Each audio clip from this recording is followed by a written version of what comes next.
Hello दोस्तों, स्वागत है आप सभी का हमारे इस YouTube चैनल पर। तो दोस्तों, आज की इस वीडियो में हम जिस मूवी की रिकॉर्डिंग बात करने वाले हैं उस मूवी का नाम है चन्नू चैंपियन। दोस्तों, आज हम इस वीडियो में आपको बताएंगे चन्नू चैंपियन मूवी की कहानी। तो दोस्तों, अगर आप इस मूवी की कहानी को सुन लेते हो तो आप अंदाजा या आइडिया लगा सकते हो मूवी किस आधार से बनी है। चलिए बिना देरी के इस मूवी की कहानी को स्टार्ट करते हैं। और जी हाँ दोस्तों, आपको हमारे हिसाब से इस मूवी की कहानी सुनने में काफी ज्यादा इंटरेस्टिंग और रोमांटिक भी होने वाली है। ये वीडियो में अंत तक जरूर बने रहिएगा। दोस्तों, कहानी 2017 एक वृद्ध मुरलीकांत पेटकर स्थानीय पुलिस स्टेशन पहुंचे और कहा कि वह अपनी उपलब्धियों के लिए अर्जुन पुरस्कार से सम्मानित न किए जाने के लिए भारत के राष्ट्रपति के खिलाफ शिकायत दर्ज कराना चाहते हैं। उन्होंने कहा कि पुरस्कार जीतने से उनके गाँव के विकास में मदद मिलेगी। जब एक अधिकारी ने उनकी पात्रता के बारे में पूछा तो उन्होंने अपनी उल्लेखनीय यात्रा के बारे में बताया। यानी 1952 मुरलीकांत महाराष्ट्र के पेट इस्लामपुर नामक एक छोटे से गांव में पले बढ़े। छोटी उम्र में ही उनमें भारत के लिए ओलंपिक स्वर्ण पदक जीतने की महत्वाकांक्षा विकसित हो जाती है, जिसके लिए उनके सहपाठियों द्वारा उनका मजाक उड़ाया जाता है और उनके पिता भी उन्हें डांटते हैं।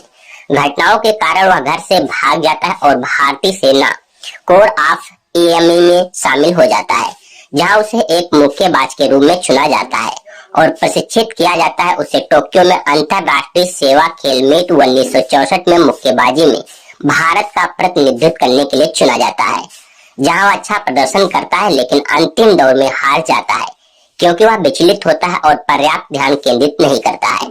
अपनी क्षमता के बावजूद हारने से निराश होकर उसके कोच टाइगर यानी अली ने उसे आगे प्रशिक्षित करने से मना कर दिया।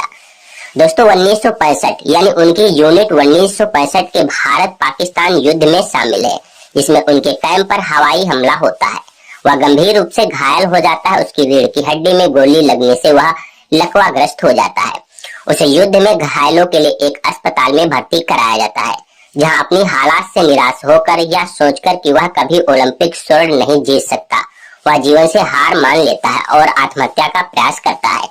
1972 यानी उनके पूर्व कोच टाइगर अली उनसे मिलने अस्पताल आए और उन्हें पैरालंपिक में भाग लेने के लिए प्रेरित किया। उन्होंने कड़ी मेहनत की और 1972 के ग्रीष्मकालीन पैरालंपिक के लिए 50 मीटर फ्रीस्टाइल तैराकी स्पर्धा में अर्हता प्राप्त की। जब वे वहां थे, ओलंपिक पर फिलिस्तीनी आतंकवादी हमला हुआ, जिसके कारण पैरालंपिक को हेडलबर्ग में एक अलग स्थान पर स्थानांतरित कर दिया गया। दोस्तों, नए स्थान पर वह कई हिट से आगे बढ़ने में सफल है और अंततः एक नया विश्व रिकॉर्ड बनाते हुए स्वर्ण पदक जीता। जब यह खबर उनके गांव पहुंची तो वे एक सेलिब्रिटी बन गए और गांव वालों ने उनका बहुत धूमधाम से स्वागत किया। 2017 हालांकि उनकी उपलब्धियों को वर्षों से भुला दिया गया है। पुलिस इंस्पेक्टर उनकी कहानी से प्रभावित है, लेकिन अभी भी इसकी प्रामाणिकता पर संदेह है। वह उनके बारे में एक लेख लिखने के लिए एक पत्रकार से संपर्क करता है। लेख पढ़ने के साथ साथ अर्जुन पुरस्कार के लिए पेटकर का आवेदन प्राप्त करने के बाद एक वरिष्ठ सरकारी अधिकारी उनसे मिलने आता है, जो उन्हें बताता है कि अर्जुन पुरस्कार उनकी उपलब्धियों के लिए बहुत छोटा पुरस्कार है और सरकार ने इसके बजाय उन्हें पद्मश्री देने का फैसला किया। 2018 यानी 20 मार्च को उन्हें भारत के राष्ट्रपति से पद्मश्री प्राप्त हुआ। अंत में जो है बताया गया कि मुरलीकांत पेटकर की प्रेरक कहानी जीवन में आने वाली सभी उतार चढ़ाव, सभी बाधाओं, हर मजाक को पार करते हुए सार्थक और करारा जवाब है, जिसमें मुरली का संवाद है, ए हंसता क्यों है। तो दोस्तों, अगर इस मूवी की संगीत की बात करें तो संगीत जो है फिल्म का संगीत प्रीतम ने तैयार किया है, जबकि गीत अमिताभ भट्टाचार्य, आईपी सिंह और कौसर मुनीन ने लिखे हैं।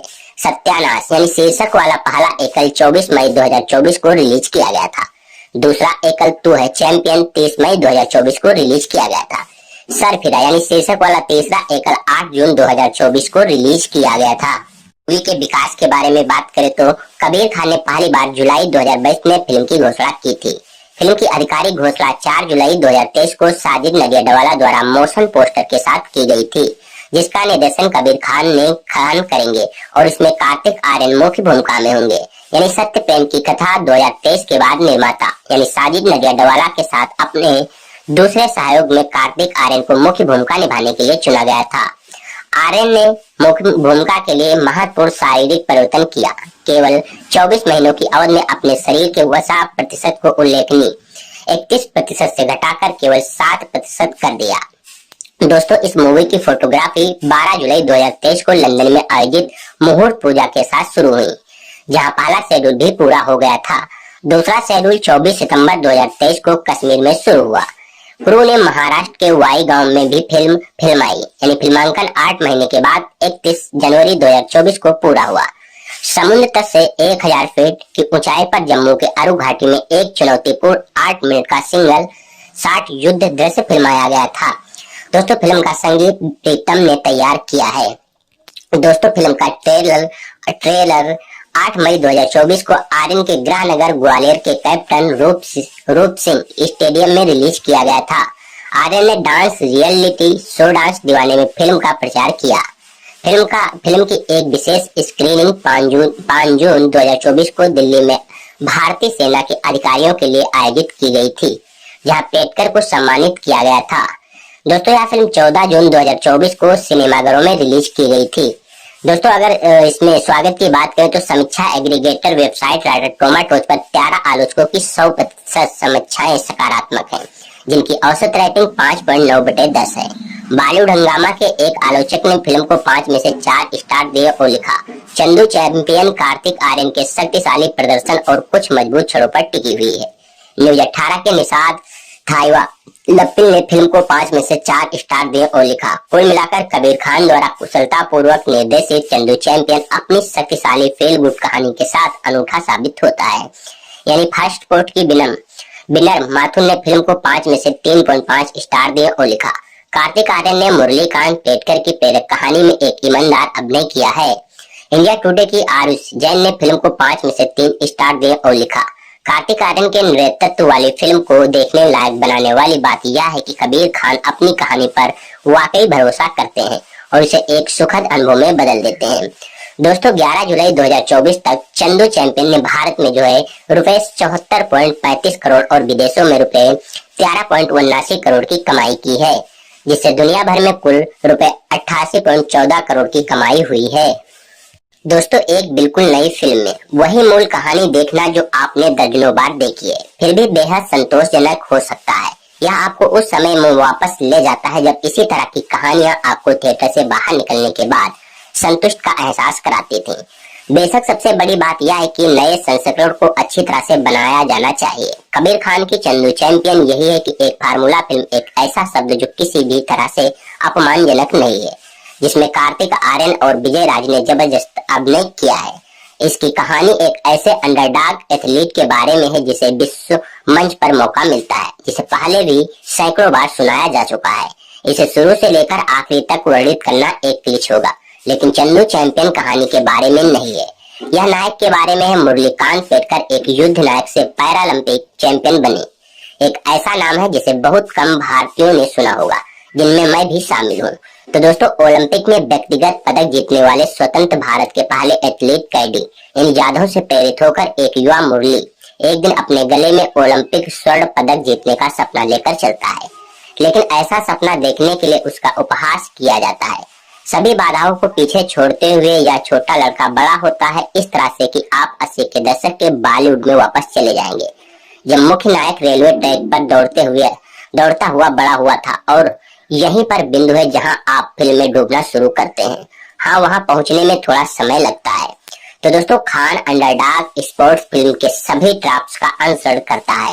एक एथलीट है जो किसी को भी गंभीरता से नहीं ले पाता है, यानी वह अपने खिलाफ भारी बाधाओं के साथ एक मुकाबले में आगे बढ़ता है, लेकिन फिर इसे एक वास्तविक लड़ाई बनाकर सभी को आश्चर्यचकित करता है। उसके सपनों को हकीकत में बदलने में समय लगता है, क्योंकि जल्दी जीतना नाटकीय रूप से संतोषजनक नहीं होगा।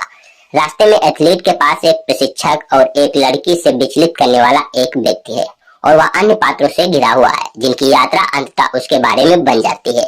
दोस्तों, फिल्म के शुरुआती कुछ मिनटों में हमें मुरलीकांत के बचपन की याद दिलाते हैं, जो महाराष्ट्र के सांगली में बीता है। यह हमें मिल्खा सिंह के बचपन की याद दिलाता है, जैसा कि राकेश ओम प्रकाश मेहरा ने 2011 में अपनी फिल्म भाग मिल्खा भाग की शुरुआत में दिखाया था। लेकिन यह यहीं खत्म नहीं होता। जब आप बॉक्सिंग और तैराकी के लिए उनकी कड़ी ट्रेनिंग देखते हैं तो आपको कुछ हद तक फरहान अख्तर की झलक मिलती है। यहाँ तक कि सत्यानाश गाना भी अपने हास्यों के साथ हवन करेंगे गाने की याद दिलाता है। लेकिन चंदू चैंपियन को अपने अभिनेताओं और निर्देशक की निष्ठा के कारण प्रसिद्धि मिली है।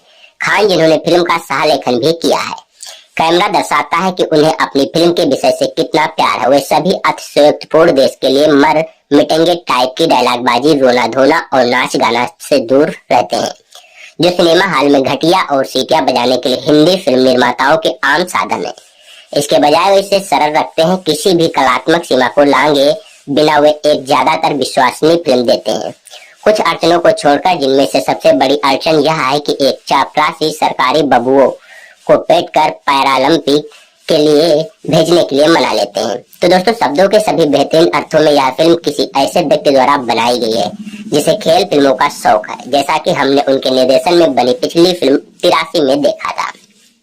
हालांकि वे खेल ड्रामा के खाके पर जो है टिके हुए हैं। खान ने इसमें अच्छा काम किया है। वे एथलीटों, खासकर पैरा एथलीटों के साथ सरकारी निकायों द्वारा किए जाने वाले घटिया व्यवहार और पैरा एथलीटों के प्रति अधिकांश भारतीयों की अज्ञानता को भी दिखाने की कोशिश करते हैं। दोस्तों, कार्तिक आर्यन फिल्म में कहते हैं, मैं चंदू नहीं चैंपियन है। संवाद के जरिए ऐसा लगता है कोई अपने आलोचकों को संदेश दे रहे हैं, जो अभिनेता को उनके सोनू, गुड्डू और गोगो से परे नहीं देख पाए। यानी कार्तिक दिखाते हैं कि वे स्क्रीन पर एक नासमझ प्रेमी की तरह ही एक सख्त लेकिन कोमल, समर्पित और ईमानदार एथलीट होने में भी सक्षम है। अभिनेता की बहुमुखी प्रतिभा और जो कुछ भी उनके सामने आता उसे बखूबी निभाने के दृढ़ विश्वास के लिए सराहना की जानी चाहिए। एक ऐसा गुण जो उनके समकालीनों में नहीं है। लेकिन जब आप उन्हें विजय राज के साथ रखते हैं, जो उनके कोच की भूमिका निभाते हैं, और एक ऐसे अभिनेता है जो हर जगह एक जैसे दिखते हैं, जो आपको एक किरदार और असली किरदार के बीच का अंतर पता चलता है।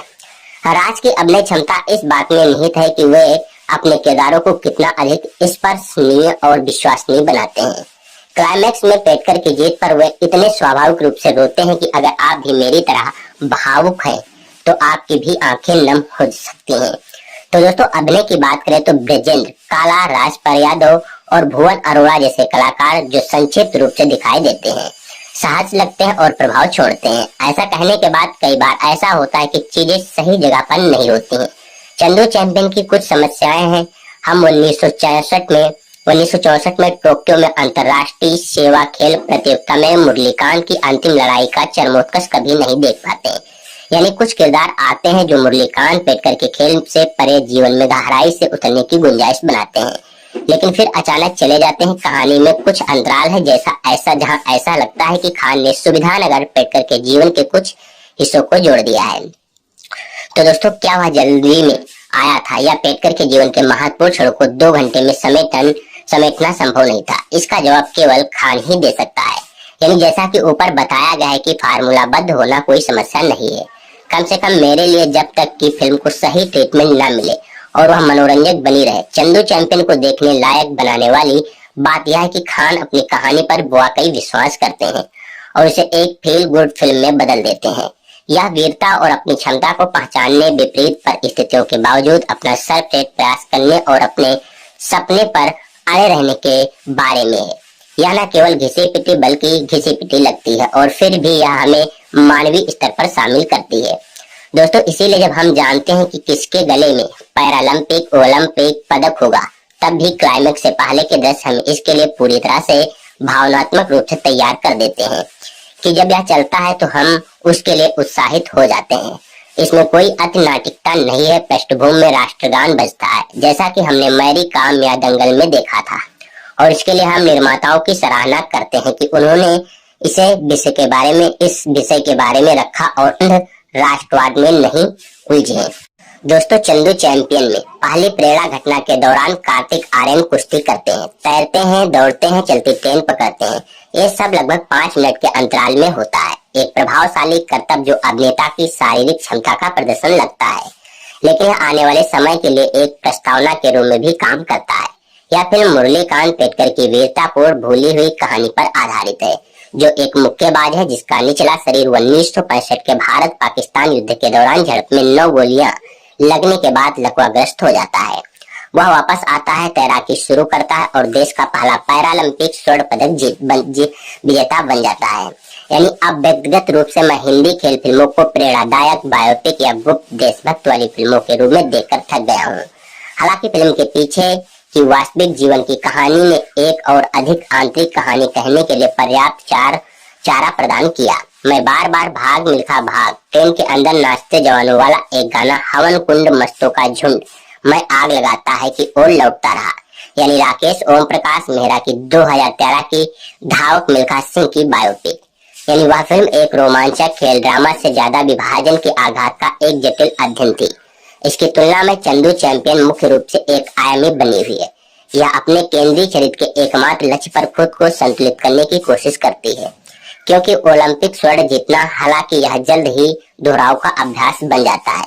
अगर आपने फिल्म के निर्देशक कबीर खान की पिछली फिल्मों को देखा है तो चंदू चैंपियन ट्यूबलाइट 2017 है। अगर इसने अचानक एक खेल फिल्म बनाने का फैसला किया। तो दोस्तों, हम एक बूढ़े व्यक्ति से शुरू करते हैं जो पुलिस स्टेशन में भारत के राष्ट्रपति के खिलाफ मामला दर्ज करने के लिए कहता है। पुलिस वाले श्रेष्ठ तलपड़े की अगुवाई में हैरान होकर बैठे रहते हैं।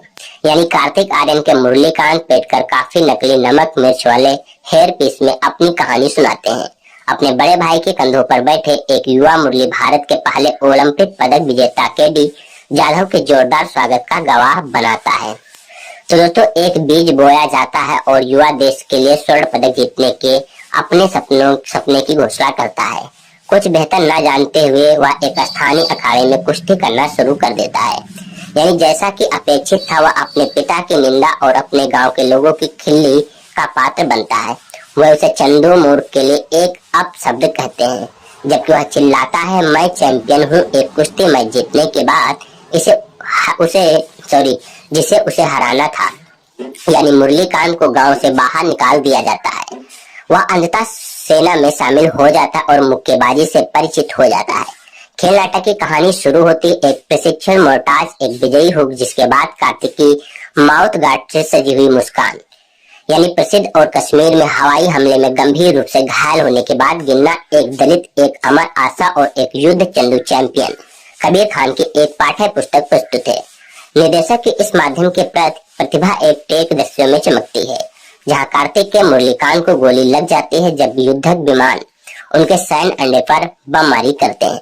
सिनेमेटोग्राफी सुदीप चटर्जी द्वारा की गई है। सुनहरे रंग के नीचे मुक्केबाजी के मैच में एक ज्वरग्रस्त तत्कालिकता है। हालांकि यह फिल्म एक पूर्वानुमानित खेल नाटक बनी हुई है, जिसमें एक ऐसा दृश्य है जिसमें साधारण नायक अपनी पहली उड़ान के दौरान डर के मारे चिल्लाता है। क्या मैंने मिल्खा का उल्लेख किया है? चंदू चैंपियन तीव्र क्षणों के दौरान प्रदर्शन करते हैं, लेकिन इसके हल्के अंतराल का कार्यात्मक रहते हैं।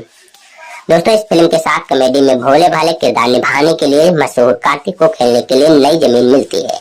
वह उत्सुक और ईमानदार है और उनका अभिनय फिल्म के साथ तालमेल बिठाता है, भले ही वह इसे ऊपर उठाने में असमर्थ हो। हालांकि सहायक कलाकार विजय राज, राजपाल यादव और भुवन अरोड़ा फर्जी से फिरोज जैसी असाधारण प्रतिभाओं के साथ अधिक चमकते हैं।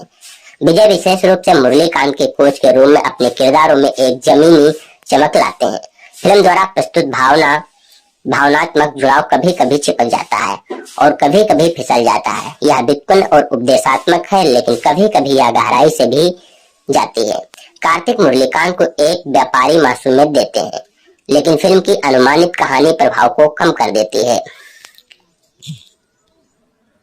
दोस्तों, भारत के पहले पैरालंपिक स्वर्ण पदक विजेता और पद्मश्री सम्मानित मुरलीकांत पेटकर की लंबे समय में भूली हुई लेकिन अविश्वसनीय कहानी इन चंदू चैंपियन में बड़े पर्दे पर जीवंत हो गई है, जो एक व्यापक और कुछ हद तक अतिशयोक्तिपूर्ण बायोपिक है, जिसमें कार्तिक आर्यन ने उत्साही नायक की भूमिका निभाई है। यानी चंदू चैंपियन लेखक निर्देशक कबीर खान की लगातार दूसरी खेल फिल्म। 83 के बाद तीव्र भावनाएं, उच्च नाटक, गाना संगीत, एथलेटिक एक्शन और हास्यपूर्ण अंतराल एक अभूतपूर्व घटनापूर्ण जीवन को दिखाने के लिए एक मिश्रण में है।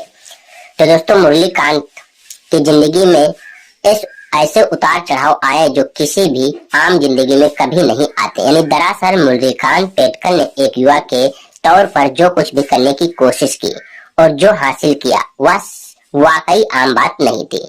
क्या फिल्म उनके साथ न्याय करती है? काफी हद तक। यानी महाराष्ट्र के सांगली जिले के एक गांव में 1972 के हेडलबर्ग ग्रीष्मकालीन पैरालंपिक खेलों के स्विमिंग पूल से लेकर 1964 के टोक्यो अंतर्राष्ट्रीय सैन्य खेलों के मुक्केबाजी क्षेत्र तक मुरलीकांत की यात्रा यानी धैर्य, दृढ़ संकल्प और पूर्ण आत्मविश्वास की एक रोमांचक कहानी है। चंदू चैंपियन शायद इससे बेहतर होता अगर सिनेमाई अभिनय थोड़ा कम नाटकी और थोड़ा ज्यादा यथार्थवादी होता। इस्लामपुर के उभरते पहलवान का चित्रण और उसके दोस्तों, परिवार और गुरुओं के साथ उसका संवाद अक्सर भावनात्मक अतिरिक्त से प्रभावित होता है। हालांकि निष्पक्ष रूप से कहें तो चंदू चैंपियन तेज और मनोरंजक है, अपनी गति को बढ़ाने में कोई समय बर्बाद नहीं करती। यह स्क्रीन पर जो जीवन लाती है उसकी प्रकृति ऐसी है कि इससे सांस लेने के लिए भी समय नहीं मिलता। मुख्य अभिनेता अपनी पूरी ताकत से चीजों को आगे बढ़ाता है, इसीलिए यह अभ्यास अन्य फिल्मों की तरह अंडरडॉग ड्रामा के क्लिष्ट टाप्स द्वारा बोझिल नहीं होता है। दोस्तों, फिल्म की लय स्पष्ट रूप से मुरलीकांत के उतार चढ़ाव भरे जीवन के प्रवास से तय होती है। यह एक अनुभव से दूसरे अनुभव की ओर बढ़ती है, क्योंकि नायक चुनौतियों और असफलताओं का सामना करता है और उन्हें पार करते हुए अभूतपूर्व उपलब्धि हासिल करता है, जिसने उसे रिकॉर्ड बुक में दर्ज कर दिया। तो दोस्तों, चंदू चैंपियन के शुरुआती क्षणों में एक बुजुर्ग और कुछ हद तक कटु स्वभाव वाला मुरलीकांत पेटकर अपने बेटे के साथ पुलिस स्टेशन में भारत के राष्ट्रपति के खिलाफ अर्जुन पुरस्कार न देने के लिए औपचारिक शिकायत दर्ज कराने आता है। यानी कि संदेहशील SHO इंस्पेक्टर सचिन कांबले श्रेयस तड़पड़े शुरू में तो निश्चित रूप से नकारात्मक लगते हैं, लेकिन जल्द ही मुरली द्वारा उनके नाटकीय उतार चढ़ाव के बारे में बताए गए विवरण में उलझ जाते हैं। फ्लैशबैक फिल्म को इसकी कथात्मक प्रदान करता है दोस्तों, जबकि एक ऐसे व्यक्ति का चित्रण करता है जिसने कभी हार नहीं मानी। यानी चंदू चैंपियन एक स्पष्ट और अनिवार्य रूप से मर्दाना फिल्म है। इसमें दिखाए गए दो खेल यानी कुश्ती और मुक्केबाजी 1980 के दशक के अंत तक आधिकारिक तौर पर महिलाओं के लिए प्रतिबंधित थे और बाद में महिला प्रतियोगियों के लिए ओलंपिक खेल बन गए। तो दोस्तों, फिल्म का अधिकांश भाग 1960 और 1970 के दशक की शुरुआत में घटित होता है, जब महिलाएं कुश्ती या मुक्केबाजी के मैदान में कभी नहीं आती थीं और न ही उसमें शामिल होती थीं। यानी पुरुष की कोई रोमांटिक रुचि नहीं है, इसीलिए फिल्म में प्रेम गीतों के लिए कोई जगह नहीं है। मुरली ने केवल एक बार ही गाना और नृत्य किया है, वह भी ट्रेन में, जब वह भारतीय सेना में भर्ती होने जा रहे युवाओं के एक बड़े समूह के साथ थे। यानी प्रीतम द्वारा रचित यह जोशीला संगीतमय सेट फोटोग्राफी के निर्देशक सुदीप चटर्जी को अपनी कला का लोहा मनवाने और अपनी सिद्ध प्रतिभा को प्रदर्शित करने का मौका देता है। यानी एक अन्य बिंदु पर बिना किसी कट के फिल्माए गए एक लंबे और महत्वपूर्ण युद्ध दृश्य में सिनेमेटोग्राफर ने युद्ध की उथल पुथल को बेहतरीन तरीके से कैद किया है। फिल्म के बाकी हिस्सों की बात करें तो संपादक नितिन वैद ने इसे ऐसी गद्दी है कि यह सुनिश्चित होता है कि चंदू चैंपियन कभी भी बहुत लंबा नहीं लगता। चंदू चैंपियन पूरी तरह से पुरुषों पर आधारित है। हाँ, लगभग फिल्म में 3 माध्यमिक महिला पात्र हैं। मुरलीकांत की माँ हेमंगी कवि, टोक्यो में एक भारतीय टेलीविजन पत्रकार भाग्यश्री बोरसे और एक अन्य वर्तमान युग की पत्रकार सोनाली कुलकर्णी, जो ऐतिहासिक पैरालंपिक उपलब्धि के 4 दशक से अधिक समय बाद इस व्यक्ति को गुमनामी से बाहर निकालती है। दोस्तों, अन्य खेल नाटकों से अलग चंदू चैंपियन स्पष्ट रूप से किसी एक ओलंपिक खेल तक सीमित नहीं है। मुरलीकांत पेटकर एक डरपोक और परेशान लड़का जिसने गुमनामी से बाहर निकलने के लिए अपमान और संदेह का सामना किया, एक पहलवान के रूप में शुरुआत की, भारतीय सेना में एक मुक्केबाज बन गया और आखिरकार 1965 के भारत पाक युद्ध में गंभीर रूप से घायल होने और कमर से नीचे लकवाग्रस्त होने के बाद 50 मीटर फ्रीस्टाइल तैराकी में शामिल हो गया। तो दोस्तों, तीनों खेल के मैदानों, एक गांव का कुश्ती का मैदान, एक सैन्य खेल बॉक्सिंग रिंग और एक ओलंपिक स्विमिंग पूल में अलग अलग रंग पैलेट है। प्रत्येक के लिए एक विशिष्ट लय और तकनीक की आवश्यकता होती है। इसे चंदू चैंपियन को दृश्य और स्वर संबंधी एकल सत्ता को दूर रखने में मदद मिलती है। तो दोस्तों, मुरलीकांत जो फ्रीस्टाइल पहलवान दारा सिंह को अपना आदर्श मानते थे कुश्ती में, इसीलिए आए क्योंकि उनका मानना था कि यह खेल उन्हें ओलंपिक स्वर्ण पदक जीतने के उनके सपने को साकार करने में मदद कर सकता है। उनके साथी और बड़े बुजुर्ग उनका मजाक उड़ाते हैं, लेकिन जैसे जैसे जीवन में उन्हें एक नई दिशा मिलने जाता है, उन्हें ऐसे लोग मिलते हैं जो उनकी क्षमता को पहचानते हैं और उन्हें तैयार करने के लिए सहमत होते हैं। एक बालक के रूप में मुरली ने 1952 के हेलसिंकी ओलंपिक से लौटने पर कांस्य पदक विजेता पहलवान केडी जाधव का नायक की तरह स्वागत होते देखा।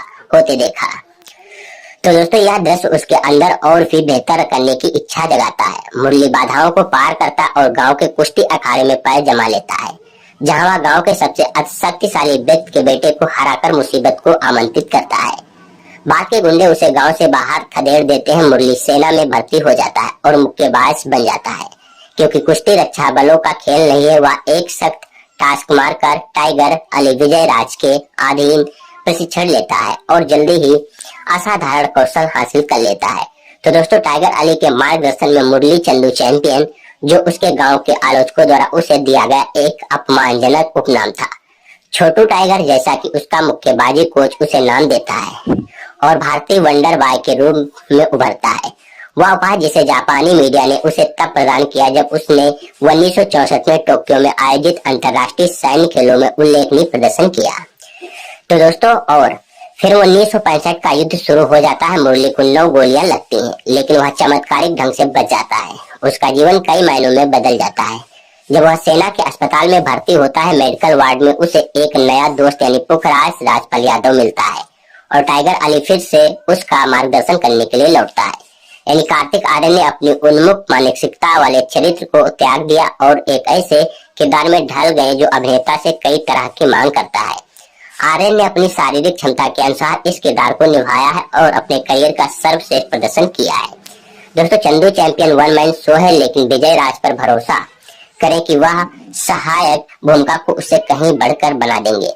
जब वह स्क्रीन पर होते हैं तो कार्तिक आर्यन को उनके सामने झुकना पड़ता है, लेकिन फिल्म के बाकी हिस्सों में लीड एक्टर ही आगे रहते हैं। तो दोस्तों चंदू चैंपियन जो बड़ी मुश्किलों का सामना करते हुए अभूतपूर्व जीत का जश्न मनाता है तो कई बाधाओं से निपटना पड़ता है। कुछ बाधाओं से लड़खड़ा जाता है, लेकिन बाकी बाधाओं को पार कर लेता है। तो दोस्तों चंदू चैंपियन भले ही मिश्रित कहानी है, लेकिन यह कभी भी उत्साह वर्धक नहीं होती है। दोस्तों इस वास्तविक जीवन की कहानी को बड़े कैनवास पर न रखकर कबीर खान ने इस कहानी की सूक्ष्मता को केंद्र में रखा जो काम करता है। तो दोस्तों चंदू चैंपियन में एक संवाद है जिसमें एक पत्रकार कहता है यह एक ऐसी कहानी है जिस पर विश्वास करना मुश्किल है, लेकिन बताना जरूरी है, और यह एक पंक्ति इस दिल को छू लेने वाली कहानी का सार बताती है, जो एक गुमनाम और भुला दिए गए नायक की अनुकरणीय यात्रा का जश्न मनाती है। भारत के पहले पैरालंपिक स्वर्ण पदक विजेता यानी मुरलीकांत पेटकर के जीवन पर आधारित कबीर खान द्वारा निर्देशित यह बायोग्राफिकल स्पोर्ट्स ड्रामा मुरली की जीत और असफलताओं को समान जो है प्रभाव के साथ प्रस्तुत करता है। कार्तिक आर्यन के ट्रेनर ने चंदू चैंपियन के लिए अभिनेता के वर्कआउट प्लान का खुलासा किया। वह शुरुआत में एक भी पशु अप नहीं कर पाते थे, एक असाधारण एथलीट जो जीवन में आने वाली कठिनाइयों के आगे हार मानने आत्मसमर्पण करने से इनकार करता है। यानी मुरली का एक अंडरडॉग से चैंपियन बनने का सफर वास्तव में आपको प्रेरित करता है और आपको प्रभावित करता है। इस वास्तविक जीवन की कहानी को बड़े कैनवास पर न चढ़ाकर कबीर ने इस कहानी की सूक्ष्मता और सरलता को केंद्र में रखा है और यह काम करता है। मुझे पसंद आया कि कैसे उन्होंने अपनी कहानी में हास्य की एक उदार खुराक डाली है ताकि कहानी को इतना प्रासंगिक और हल्का फुल्का बनाया जा सके। आर्मी कैंप में प्रशिक्षण दृश्य देखे जहाँ जो है यहाँ समूह ओ गोरे गोरे बाके छोरे की लय पर मार्च कर रहा है और हवाई अड्डे पर वह दृश्य जब मुरली एक उड़ान पर चढ़ने से पहले डरता है और जब उड़ान आखिरकार उड़ान भरती है तो उसकी प्रतिक्रिया जो है फिल्म की शुरुआत वर्तमान समय में होती है, जिसमें एक बुजुर्ग मुरली यानी कार्तिक आर्यन पुलिस स्टेशन में बैठा हुआ कुछ पुलिसकर्मियों को अपने शानदार दिनों की कहानी सुना रहा है और उन्हें समझा रहा है कि 40 साल बाद वह सरकार से अर्जुन पुरस्कार पाने का हकदार क्यों है। यानी फ्लैशबैक दृश्यों की एक श्रृंखला के बाद वह अपने जीवन की कहानी सुनाता है, जिसमें वह एक जुनूनी किशोर था जो भारत के लिए ओलंपिक स्वर्ण पदक जीतने के लिए जुनूनी था। अपने युवा वर्षों में सेना में प्रशिक्षण लेता था और पेशेवर मुक्केबाजी सीखता था और भारत का वंडर बॉय के रूप में जाना जाता था। दोस्तों भारत के वंडर बॉय के रूप में जाना जाता था। इसके बाद 1965 का कश्मीर युद्ध होता है, जिसमें मुरली अपने साथियों को बचाने की कोशिश में 9 गोलियां खाता है, फिर भी वह 2 साल तक जीवित रहने में सफल होता है और अंत में कमर से नीचे लकवाग्रस्त होने के बावजूद वापस जीवन में वापस आता है। जब वह जमीन पर नहीं चल सकता तो वह पानी को अपना खेल का मैदान बनाता या खोटा सिक्का किस तरह अपनी किस्मत बदलता है यह हुक्म का इक्का बन जाता है। यही चंदू चैंपियन ने बताया है। दोस्तों, मुरली के व्यक्तित्व और आचरण को इतनी सहजता से आत्मसात करने और इसे एक ईमानदारी प्रदर्शन के साथ जीवन करने के लिए कार्तिक आर्यन को श्रेय दिया जाता है, जो व्यूअर के प्रति उनके समर्पण को दर्शाता है। सभी वर्कशॉप और प्रशिक्षण हर फ्रेम में झलकते हैं और इस भूमिका को निभाने के लिए उन्होंने जो शारीरिक परिवर्तन किया वह आपको कई जगहों पर चौंका देता है। खासकर कुश्ती और मुक्केबाजी के दृश्यों में कार्तिक आर्यन प्रदर्शन में संतुलन लाते हैं, जहां वह आपको अपनी कॉमिक टाइमिंग से हंसाते हैं और भावनात्मक रूप से चार्ज किए गए दृश्यों में पूरी तरह से उतर जाते हैं। एक बूढ़े व्यक्ति के रूप में कार्तिक काफी भरोसेमंद लगते हैं और बॉडी लैंग्वेज को चुनने में अति नहीं करते हैं। कार्तिक में सरसेट लाने और भोले और कच्चे प्यार का पंचनामा लड़के को चंदू चैंपियन जैसा चुनौतीपूर्ण काम करने के लिए प्रेरित करने का श्रेय कबीर को जाता है। तो दोस्तों, मेरे लिए चंदू चैंपियन हंसता कैको है से लेकर मैं कर लूंगा तक के बीच घूमता है। यह आपको आम आदमी के बड़े सपने देखने की हिम्मत पर विश्वास दिलाता है और उन सभी नकारात्मक लोगों को चुप करा देता है जो उसका मजाक उड़ाते हैं और उसका मजाक उड़ाते हैं। जिस तरह से वह पलट कर कहता है, चंदू नहीं चैंपियन हूँ मैं, वह मुरली के आत्मविश्वास, रवैये और लचीलेपन के बारे में बहुत कुछ कहता है। कबीर सुमित अरोड़ा और सुदीप्तो सरकार द्वारा सह लिखित कहानी में कई जो है उच्च बिंदु है और यहाँ वहाँ कुछ कमियां हैं जिन्हें ईमानदारी से आप आसानी से अनदेखा कर सकते हैं, क्योंकि गैर रेखी कथा आपको बांधे रखती है। पटकथा बीच में थोड़ा आसमान लगती है, खासकर जो है जब एक सुपर आकर्षक पहली छमाही के बाद कहानी दूसरी छमाही में थोड़ी बहुत दोहराव वाली हो जाती है और गत को खो देती है। फिर भी कार्तिक अपनी जमीन पर टिके रहते हैं और बेहतरीन निर्देशन चीजों को जल्द ही पटल पर ले आते हैं। तो दोस्तों, कई बार स्पोर्ट्स ड्रामा थोड़ा उपदेशात्मक हो जाता है या बायोपिक के मामले में निर्माता नायक को एक अजय नायक के रूप में दिखाते हैं। चंदू चैंपियन में कबीर ऐसे किसी क्षेत्र में प्रवेश नहीं करता, वह हमें बस मुरली के संघर्ष, कठिनाइयों, दृढ़ विश्वास, समर्पण और कड़ी मेहनत के माध्यम से ले जाता है, जो उसे अपने परिवार के समर्थन और समाज से लगातार उपहास के बावजूद अपने लक्ष्य तक पहुंचने में मदद करता है। साथ ही संवादों के मामले में फिल्म में किसी भी तरह की दिखावटी तामझाम नहीं है और आप शिकायत नहीं करते कि यह वह आधार है जिसके बारे में आप अधिक उत्सुक हैं। मुरली को एक उद्यमी के रूप में जानना हालांकि मुझे अच्छा लगता है अगर हमें मुरली की निजी जिंदगी के बारे में कुछ दिखाया जाता है। उसकी पत्नी और बच्चों के साथ, उदाहरण के लिए युद्ध के बाद जब उसका परिवार सालों बाद उससे मिलने वापस आता है तो वह हिस्सा आश्चर्यजनक होता है, खासकर जब मुरली का भाई उसे एहसास दिलाता है कि अब चीजें पहले जैसी नहीं, के खिलाफ शिकायत दर्ज कराना चाहते हैं। उन्होंने कहा कि पुरस्कार जीतने से उनके गांव के विकास में मदद मिलेगी। जब एक अधिकारी ने उनकी पात्रता के बारे में पूछा तो उन्होंने अपनी उल्लेखनीय यात्रा के बारे में बताया, यानी 1952 मुरलीकांत महाराष्ट्र के पेट इस्लामपुर नामक एक छोटे से गांव में पले बढ़े। छोटी उम्र में ही उनमें भारत के लिए ओलंपिक स्वर्ण पदक जीतने की महत्वाकांक्षा विकसित हो जाती है, जिसके लिए उनके सहपाठियों द्वारा उनका मजाक उड़ाया जाता है और उनके पिता भी उन्हें डांटते हैं। घटनाओं के कारण वह घर से भाग जाता है और भारतीय सेना कोर ऑफ एएमई में शामिल हो जाता है, जहां उसे एक मुक्केबाज के रूप में चुना जाता है और प्रशिक्षित किया जाता है। उसे टोक्यो में अंतरराष्ट्रीय सेवा खेल मीट 1964 में मुक्केबाजी में भारत का प्रतिनिधित्व करने के लिए चुना जाता है, जहां वह अच्छा प्रदर्शन करता है लेकिन अंतिम दौर में हार जाता है क्योंकि वह विचलित होता है और पर्याप्त ध्यान केंद्रित नहीं करता है। अपनी क्षमता के बावजूद हारने से निराश होकर उसके कोच टाइगर यानी अली ने उसे आगे प्रशिक्षित करने से मना कर दिया। दोस्तों, 1965 यानी उनकी यूनिट 1965 के भारत पाकिस्तान युद्ध में शामिल है, जिसमें उनके कैंप पर हवाई हमला होता है। वह गंभीर रूप से घायल हो जाता है। उसकी रीढ़ की हड्डी में गोली लगने से वह लकवाग्रस्त हो जाता है। उसे युद्ध में घायलों के लिए एक अस्पताल में भर्ती कराया जाता है, जहां अपनी हालात से निराश होकर या सोचकर कि वह कभी ओलंपिक स्वर्ण नहीं जीत सकता, वह जीवन से हार मान लेता है और आत्महत्या का प्रयास करता है। 1972 यानी उनके पूर्व कोच टाइगर अली उनसे मिलने अस्पताल आए और उन्हें पैरालंपिक में भाग लेने के लिए प्रेरित किया। उन्होंने कड़ी मेहनत की और 1972 के ग्रीष्मकालीन पैरालंपिक के लिए 50 मीटर फ्रीस्टाइल तैराकी स्पर्धा में अर्हता प्राप्त की।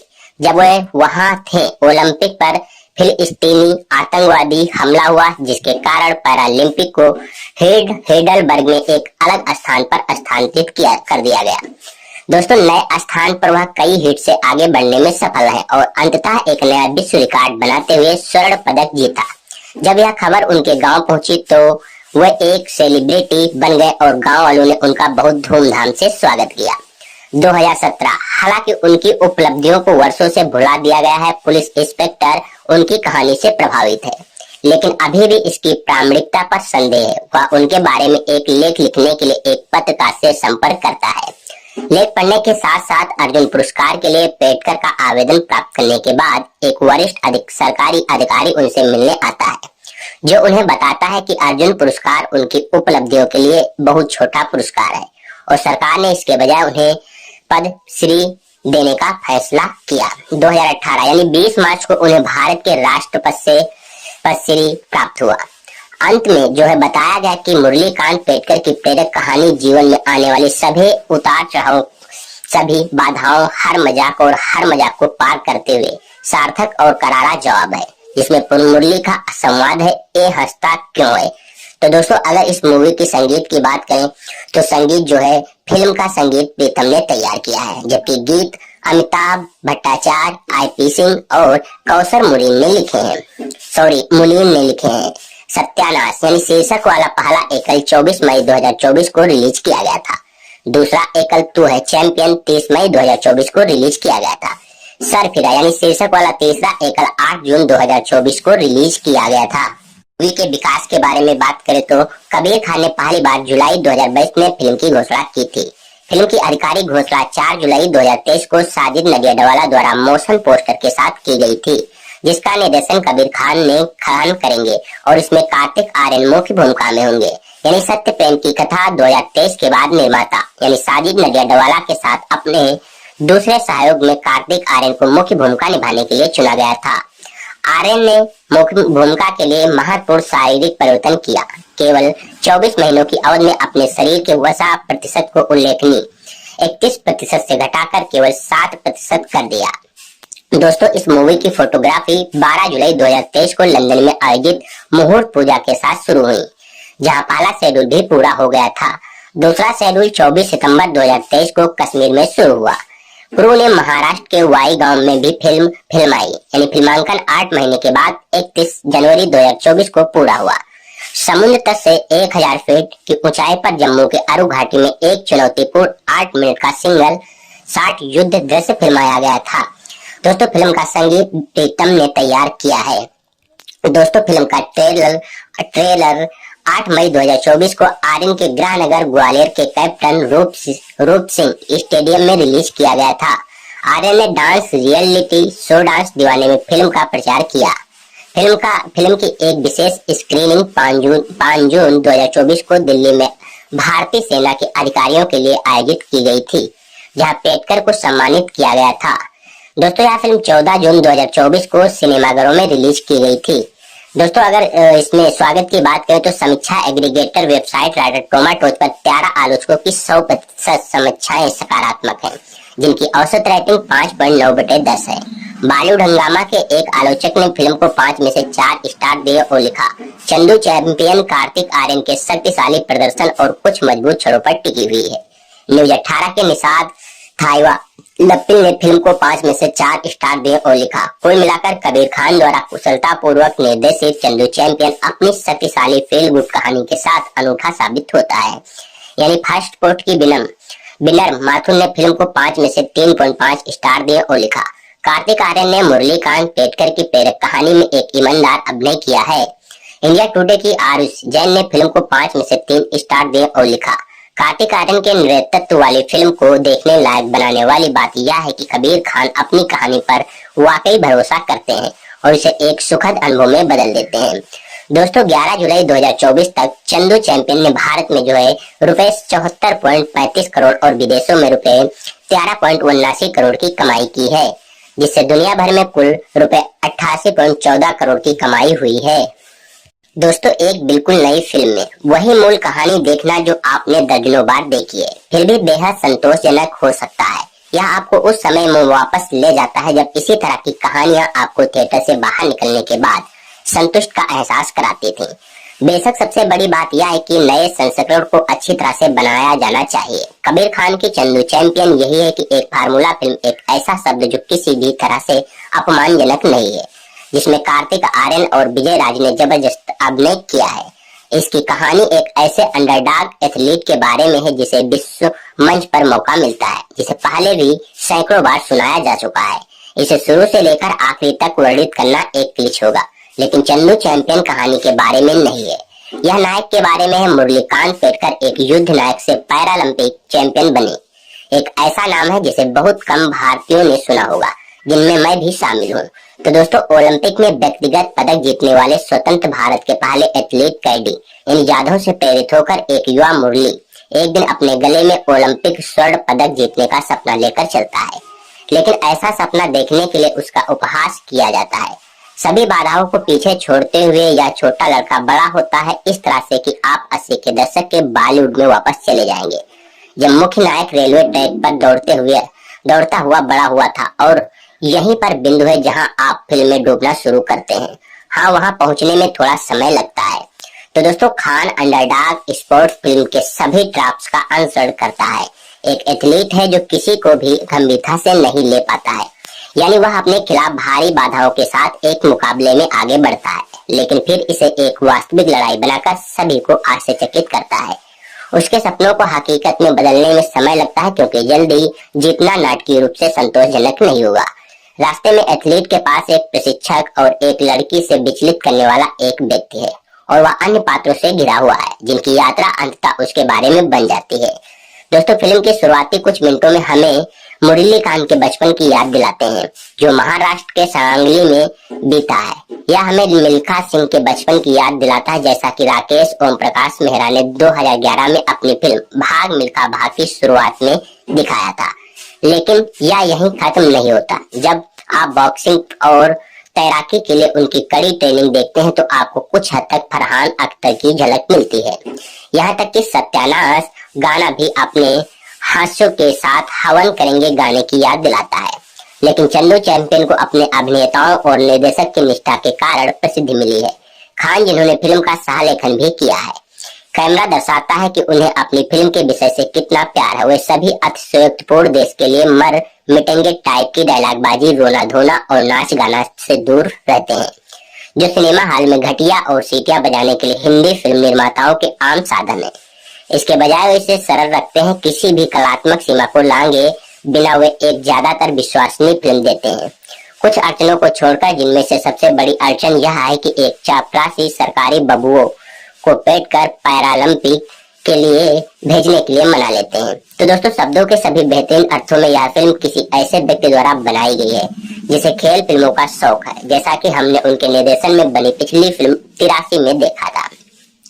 हालांकि वे खेल ड्रामा के खाके पर जो है टिके हुए हैं, खान ने इसमें अच्छा काम किया है। वे एथलीटों, खासकर पैरा एथलीटों के साथ सरकारी निकायों द्वारा किए जाने वाले घटिया व्यवहार और पैरा एथलीटों के प्रति अधिकांश भारतीयों की अज्ञानता को भी दिखाने की कोशिश करते हैं। दोस्तों, कार्तिक आर्यन फिल्म में कहते हैं, मैं चंदू नहीं चैंपियन है। संवाद के जरिए ऐसा लगता है कोई अपने आलोचकों को संदेश दे रहे हैं, जो अभिनेता को उनके सोनू, गुड्डू और गोगो से परे नहीं देख पाए। यानी कार्तिक दिखाते हैं कि वे स्क्रीन पर एक नासमझ प्रेमी की तरह ही एक सत्य लेकिन कोमल, समर्पित और ईमानदार एथलीट होने में भी सक्षम है। अभिनेता की बहुमुखी प्रतिभा और जो कुछ भी उनके सामने आता है उसे बखूबी निभाने के दृढ़ विश्वास के लिए सराहना की जानी चाहिए। एक ऐसा गुण जो उनके समकालीनों में नहीं है। लेकिन जब आप उन्हें विजय राज के साथ रखते हैं, जो उनके कोच की भूमिका निभाते हैं, और एक ऐसे अभिनेता है जो हर जगह एक जैसे दिखते हैं, जो आपको एक किरदार और असली किरदार के बीच का अंतर पता चलता है। राज की अभिनय क्षमता इस बात में निहित है कि वे अपने किरदारों को कितना अधिक स्पर्शनीय और विश्वसनीय बनाते हैं। क्लाइमैक्स में पेटकर की जीत पर वे इतने स्वाभाविक रूप से रोते हैं कि अगर आप भी मेरी तरह भावुक हैं तो आपकी भी आंखें नम हो सकती हैं। तो दोस्तों, अभिनय की बात करें तो ब्रजेंद्र, काला, राजपाल यादव और भुवन अरोड़ा जैसे कलाकार जो संक्षिप्त रूप से दिखाई देते हैं, सहज लगते हैं और प्रभाव छोड़ते हैं। ऐसा कहने के बाद कई बार ऐसा होता है कि चीजें सही जगह पर नहीं होती हैं, चंदू चैंपियन की कुछ समस्याएं हैं। हम 1964 में टोक्यो में अंतरराष्ट्रीय सेवा खेल प्रतियोगिता में मुरलीकांत की अंतिम लड़ाई का चरमोत्कर्ष कभी नहीं देख पाते। यानी कुछ किरदार आते हैं जो मुरलीकांत पेटकर के खेल से परे जीवन में गहराई से उतरने की गुंजाइश बनाते हैं, लेकिन फिर अचानक चले जाते हैं। कहानी में कुछ अंतराल है जहां ऐसा लगता है कि खान ने सुविधा नगर पेटकर के जीवन के कुछ हिस्सों को जोड़ दिया है। तो दोस्तों, क्या वह जल्दी में आया था या पेटकर के जीवन के महत्वपूर्ण क्षणों को 2 घंटे में समेटना संभव नहीं था? इसका जवाब केवल खान ही दे सकता है। यानी जैसा कि ऊपर बताया गया है कि फार्मूलाबद्ध होना कोई समस्या नहीं है। कम से कम मेरे लिए, जब तक कि फिल्म को सही ट्रीटमेंट न मिले और वह मनोरंजक बनी रहे। चंदू चैंपियन को देखने लायक बनाने वाली बात यह है कि खान अपनी कहानी पर वाकई विश्वास करते हैं और उसे एक फील गुड फिल्म में बदल देते हैं। यह वीरता और अपनी क्षमता को पहचानने, विपरीत परिस्थितियों के बावजूद अपना सर्वश्रेष्ठ प्रयास करने और अपने सपने पर अड़े रहने के बारे में है। यह न केवल घिसी पिटी बल्कि घिसी पिटी लगती है और फिर भी यह हमें मानवीय स्तर पर शामिल करती है। दोस्तों, इसीलिए जब हम जानते हैं कि किसके गले में पैरालंपिक ओलंपिक पदक होगा, तब भी क्लाइमेक्स से पहले के दृश्य हमें इसके लिए पूरी तरह से भावनात्मक रूप से तैयार कर देते हैं कि जब यह चलता है तो हम उसके लिए उत्साहित हो जाते हैं। इसमें कोई अति नाटकीयता नहीं है। पृष्ठभूमि में राष्ट्रगान बजता है, जैसा कि हमने मैरी काम या दंगल में देखा था, और इसके लिए हम निर्माताओं की सराहना करते हैं कि उन्होंने इस विषय के बारे में रखा और राष्ट्रवाद में नहीं उलझे। दोस्तों, चंदू चैंपियन में पहली प्रेरणा घटना के दौरान कार्तिक आर्यन कुश्ती करते हैं, तैरते हैं, दौड़ते हैं, चलती ट्रेन पकड़ते हैं। ये सब लगभग 5 मिनट के अंतराल में होता है। एक प्रभावशाली करतब जो अभिनेता की शारीरिक क्षमता का प्रदर्शन लगता है, लेकिन यह आने वाले समय के लिए एक प्रस्तावना के रूप में भी काम करता है। यह फिल्म मुरलीकांत पेटकर की वीरतापूर्ण भूली हुई कहानी पर आधारित है, जो एक मुक्केबाज है जिसका निचला शरीर 1965 के भारत पाकिस्तान युद्ध के दौरान झड़प में 9 गोलियां लगने के बाद लकवाग्रस्त हो जाता है। वह वापस आता है, तैराकी शुरू करता है और देश का पहला पैरालंपिक स्वर्ण पदक विजेता बन जाता है। यानी अब व्यक्तिगत रूप से मैं हिंदी खेल फिल्मों को प्रेरणादायक बायोपिक या गुप्त देशभक्त वाली फिल्मों के रूप में देखकर थक गया हूँ। हालांकि फिल्म के पीछे की वास्तविक जीवन की कहानी ने एक और अधिक आंतरिक कहानी कहने के लिए पर्याप्त चारा प्रदान किया। मैं बार बार भाग मिल्खा भाग, ट्रेन के अंदर नाचते जवानों वाला एक गाना, हवन कुंड मस्तों का झुंड, मैं आग लगाता है कि और लौटता रहा, यानी राकेश ओम प्रकाश मेहरा की 2013 की धावक मिल्खा सिंह की बायोपिक। यानी वह फिल्म एक रोमांचक खेल ड्रामा से ज्यादा विभाजन के आघात का एक जटिल अध्ययन थी। इसकी तुलना में चंदू चैंपियन मुख्य रूप से एक आयामी बनी हुई है। यह अपने केंद्रीय चरित्र के एकमात्र लक्ष्य पर खुद को संतुलित करने की कोशिश करती है, क्योंकि ओलंपिक स्वर्ण जीतना, हालांकि यह जल्द ही दोहराव का अभ्यास बन जाता है। अगर आपने फिल्म के निर्देशक कबीर खान की पिछली फिल्मों को देखा है तो चंदू चैंपियन ट्यूबलाइट 2017 है। अगर इसने अचानक एक खेल फिल्म बनाने का फैसला किया। तो दोस्तों, हम एक बूढ़े व्यक्ति से शुरू करते हैं जो पुलिस स्टेशन में भारत के राष्ट्रपति के खिलाफ मामला दर्ज करने के लिए कहता है। पुलिस वाले श्रेष्ठ तलपड़े की अगुवाई में हैरान होकर बैठे रहते हैं। यानी कार्तिक आर्यन के मुरलीकांत पेटकर काफी नकली नमक मिर्च वाले हेयर पीस में अपनी कहानी सुनाते हैं। अपने बड़े भाई के कंधों पर बैठे एक युवा मुरली भारत के पहले ओलंपिक पदक विजेता केडी जाधव के जोरदार स्वागत का गवाह बनाता है। तो दोस्तों, एक बीज बोया जाता है और युवा देश के लिए स्वर्ण पदक जीतने के अपने सपने की घोषणा करता है। कुछ बेहतर न जानते हुए वह एक स्थानीय अखाड़े में कुश्ती करना शुरू कर देता है। यानी जैसा कि अपेक्षित था, वह अपने पिता की निंदा और अपने गांव के लोगों की खिल्ली का पात्र बनता है। वह उसे चंदू मूर्ख के लिए एक अपशब्द कहते हैं, जबकि वह चिल्लाता है, मैं चैंपियन हूँ, एक कुश्ती मैच जीतने के बाद जिसे उसे हराना था। यानी मुरलीकांत को गांव से बाहर निकाल दिया जाता है। वह अंततः सेना में शामिल हो जाता है और मुक्केबाजी से परिचित हो जाता है। खेल नाटक की कहानी शुरू होती एक प्रशिक्षण मोर्टाज, एक विजयी हुक, जिसके बाद कार्तिक की माउथ गार्ड से सजी हुई मुस्कान। यानी प्रसिद्ध और कश्मीर में हवाई हमले में गंभीर रूप से घायल होने के बाद गिरना, एक दलित, एक अमर आशा और एक युद्ध चंदू चैंपियन कबीर खान की एक पाठ्य पुस्तक प्रस्तुत है। निर्देशक की इस माध्यम के प्रतिभा एक टेक दृश्यों में चमकती है, जहां कार्तिक के मुरलीकांत को गोली लग जाती है जब युद्धक विमान उनके सैन्य अड्डे पर बमबारी करते हैं। सिनेमेटोग्राफी सुदीप चटर्जी द्वारा की गई है। सुनहरे रंग के नीचे मुक्केबाजी के मैच में एक जोरग्रस्त तत्कालिकता है। हालांकि यह फिल्म एक पूर्वानुमानित खेल नाटक बनी हुई है, जिसमें एक ऐसा दृश्य है जिसमें साधारण नायक अपनी पहली उड़ान के दौरान डर के मारे चिल्लाता है। क्या मैंने मिल्खा का उल्लेख किया है? चंदू चैंपियन तीव्र क्षणों के दौरान प्रदर्शन करते हैं, लेकिन इसके हल्के अंतराल का कार्यात्मक रहते हैं। दोस्तों, इस फिल्म के साथ कॉमेडी में भोले भाले किरदार निभाने के लिए मशहूर कार्तिक को खेलने के लिए नई जमीन मिलती है। वह उत्सुक और ईमानदार है और उनका अभिनय फिल्म के साथ तालमेल बिठाता है, भले ही वह इसे ऊपर उठाने में असमर्थ हो। हालांकि सहायक कलाकार विजयराज, राजपाल यादव और भुवन अरोड़ा फर्जी से फिरोज जैसी असाधारण प्रतिभाओं के साथ अधिक चमकते हैं। विजय विशेष रूप से मुरलीकांत के कोच के रूप में अपने किरदारों में एक जमीनी चमक लाते हैं। फिल्म द्वारा प्रस्तुत भावनात्मक जुड़ाव कभी कभी चिपक जाता है और कभी कभी फिसल जाता है। यह व्युत्पन्न और उपदेशात्मक है, लेकिन कभी कभी यह गहराई से भी जाती है। कार्तिक मुरलीकांत को एक व्यापारी मासूमियत देते हैं, लेकिन फिल्म की अनुमानित कहानी प्रभाव को कम कर देती है। दोस्तों, भारत के पहले पैरालंपिक स्वर्ण पदक विजेता और पद्मश्री सम्मानित मुरलीकांत पेटकर की लंबे समय में भूली हुई लेकिन अविश्वसनीय कहानी यानी चंदू चैंपियन में बड़े पर्दे पर जीवंत हो गई है, जो एक व्यापक और कुछ हद तक अतिशयोक्तिपूर्ण बायोपिक है, जिसमें कार्तिक आर्यन ने उत्साही नायक की भूमिका निभाई है। यानी चंदू चैंपियन लेखक निर्देशक कबीर खान की लगातार दूसरी खेल फिल्म। 83 के बाद तीव्र भावनाएं, उच्च नाटक, गाना संगीत, एथलेटिक एक्शन और हास्यपूर्ण अंतराल एक अभूतपूर्व घटनापूर्ण जीवन को दिखाने के लिए एक मिश्रण में है।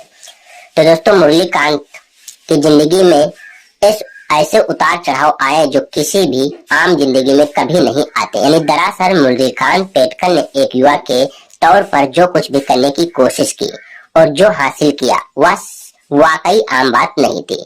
क्या फिल्म उनके साथ न्याय करती है? काफी हद तक। यानी महाराष्ट्र के सांगली जिले के एक गांव में 1972 के हिडलबर्ग ग्रीष्मकालीन पैरालंपिक खेलों के स्विमिंग पूल से लेकर 1964 के टोक्यो अंतर्राष्ट्रीय सैन्य खेलों के मुक्केबाजी क्षेत्र तक मुरलीकांत की यात्रा यानी धैर्य, दृढ़ संकल्प और पूर्ण आत्मविश्वास की एक रोमांचक कहानी है। चंदू चैंपियन शायद इससे बेहतर होता अगर सिनेमाई अभिनय थोड़ा कम नाटकी और थोड़ा ज्यादा यथार्थवादी होता। इस्लामपुर के उभरते पहलवान का चित्रण और उसके दोस्तों, परिवार और गुरुओं के साथ उसका संवाद अक्सर भावनात्मक अतिरिक्त से प्रभावित होता है। हालांकि निष्पक्ष रूप से कहें तो चंदू चैंपियन तेज और मनोरंजक है, अपनी गति को बढ़ाने में कोई समय बर्बाद नहीं करती। यह स्क्रीन पर जो जीवन लाती है उसकी प्रकृति ऐसी है कि इससे सांस लेने के लिए भी समय नहीं मिलता। मुख्य अभिनेता अपनी पूरी ताकत से चीजों को आगे बढ़ाता है, इसीलिए यह अभ्यास अन्य फिल्मों की तरह अंडरडॉग ड्रामा के क्लिष्ट टाप्स द्वारा बोझिल नहीं होता है। दोस्तों, फिल्म की लय स्पष्ट रूप से मुरलीकांत के उतार चढ़ाव भरे जीवन के प्रवास से तय होती है। यह एक अनुभव से दूसरे अनुभव की ओर बढ़ती है, क्योंकि नायक चुनौतियों और असफलताओं का सामना करता है और उन्हें पार करते हुए अभूतपूर्व उपलब्धि हासिल करता है, जिसने उसे रिकॉर्ड बुक में दर्ज कर दिया। तो दोस्तों, चंदू चैंपियन के शुरुआती क्षणों में एक बुजुर्ग और कुछ हद तक कटु स्वभाव वाला मुरलीकांत पेटकर अपने बेटे के साथ पुलिस स्टेशन में भारत के राष्ट्रपति के खिलाफ अर्जुन पुरस्कार न देने के लिए औपचारिक शिकायत दर्ज कराने आता है। यानी कि संदेहशील SHO इंस्पेक्टर सचिन कांबले श्रेयस तड़पड़े शुरू में तो निश्चित रूप से नकारात्मक लगते हैं, लेकिन जल्द ही मुरली द्वारा उनके नाटकीय उतार चढ़ाव के बारे में बताए गए विवरण में उलझ जाते हैं। फ्लैशबैक फिल्म को इसकी कथात्मक प्रदान करता है दोस्तों, जबकि एक ऐसे व्यक्ति का चित्रण करता है जिसने कभी हार नहीं मानी। यानी चंदू चैंपियन एक स्पष्ट और अनिवार्य रूप से मर्दाना फिल्म है। इसमें दिखाए गए दो खेल यानी कुश्ती और मुक्केबाजी 1980 के दशक के अंत तक आधिकारिक तौर पर महिलाओं के लिए प्रतिबंधित थे और बाद में महिला प्रतियोगियों के लिए ओलंपिक खेल बन गए। तो दोस्तों, फिल्म का अधिकांश भाग 1960 और 1970 के दशक की शुरुआत में घटित होता है, जब महिलाएं कुश्ती या मुक्केबाजी के मैदान में कभी नहीं आती थी और न ही उसमें शामिल होती थी। यानी पुरुष की कोई रोमांटिक रुचि नहीं है, इसीलिए फिल्म में प्रेम गीतों के लिए कोई जगह नहीं है। मुरली ने केवल एक बार ही गाना और नृत्य किया है, वह भी ट्रेन में, जब वह भारतीय सेना में भर्ती होने जा रहे युवाओं के एक बड़े समूह के साथ थे। यानी प्रीतम द्वारा रचित यह जोशीला संगीतमय सेट फोटोग्राफी के निर्देशक सुदीप चटर्जी को अपनी कला का लोहा मनवाने और अपनी सिद्ध प्रतिभा को प्रदर्शित करने का मौका देता है।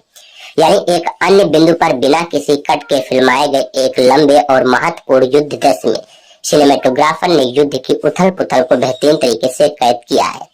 फिल्म के बाकी हिस्सों की बात करें तो संपादक नितिन वैद ने इसे ऐसी गद्दी है कि यह सुनिश्चित होता है कि चंदू चैंपियन कभी भी बहुत लंबा नहीं लगता। चंदू चैंपियन पूरी तरह से पुरुषों पर आधारित है। हाँ, लगभग फिल्म में 3 माध्यमिक महिला पात्र हैं।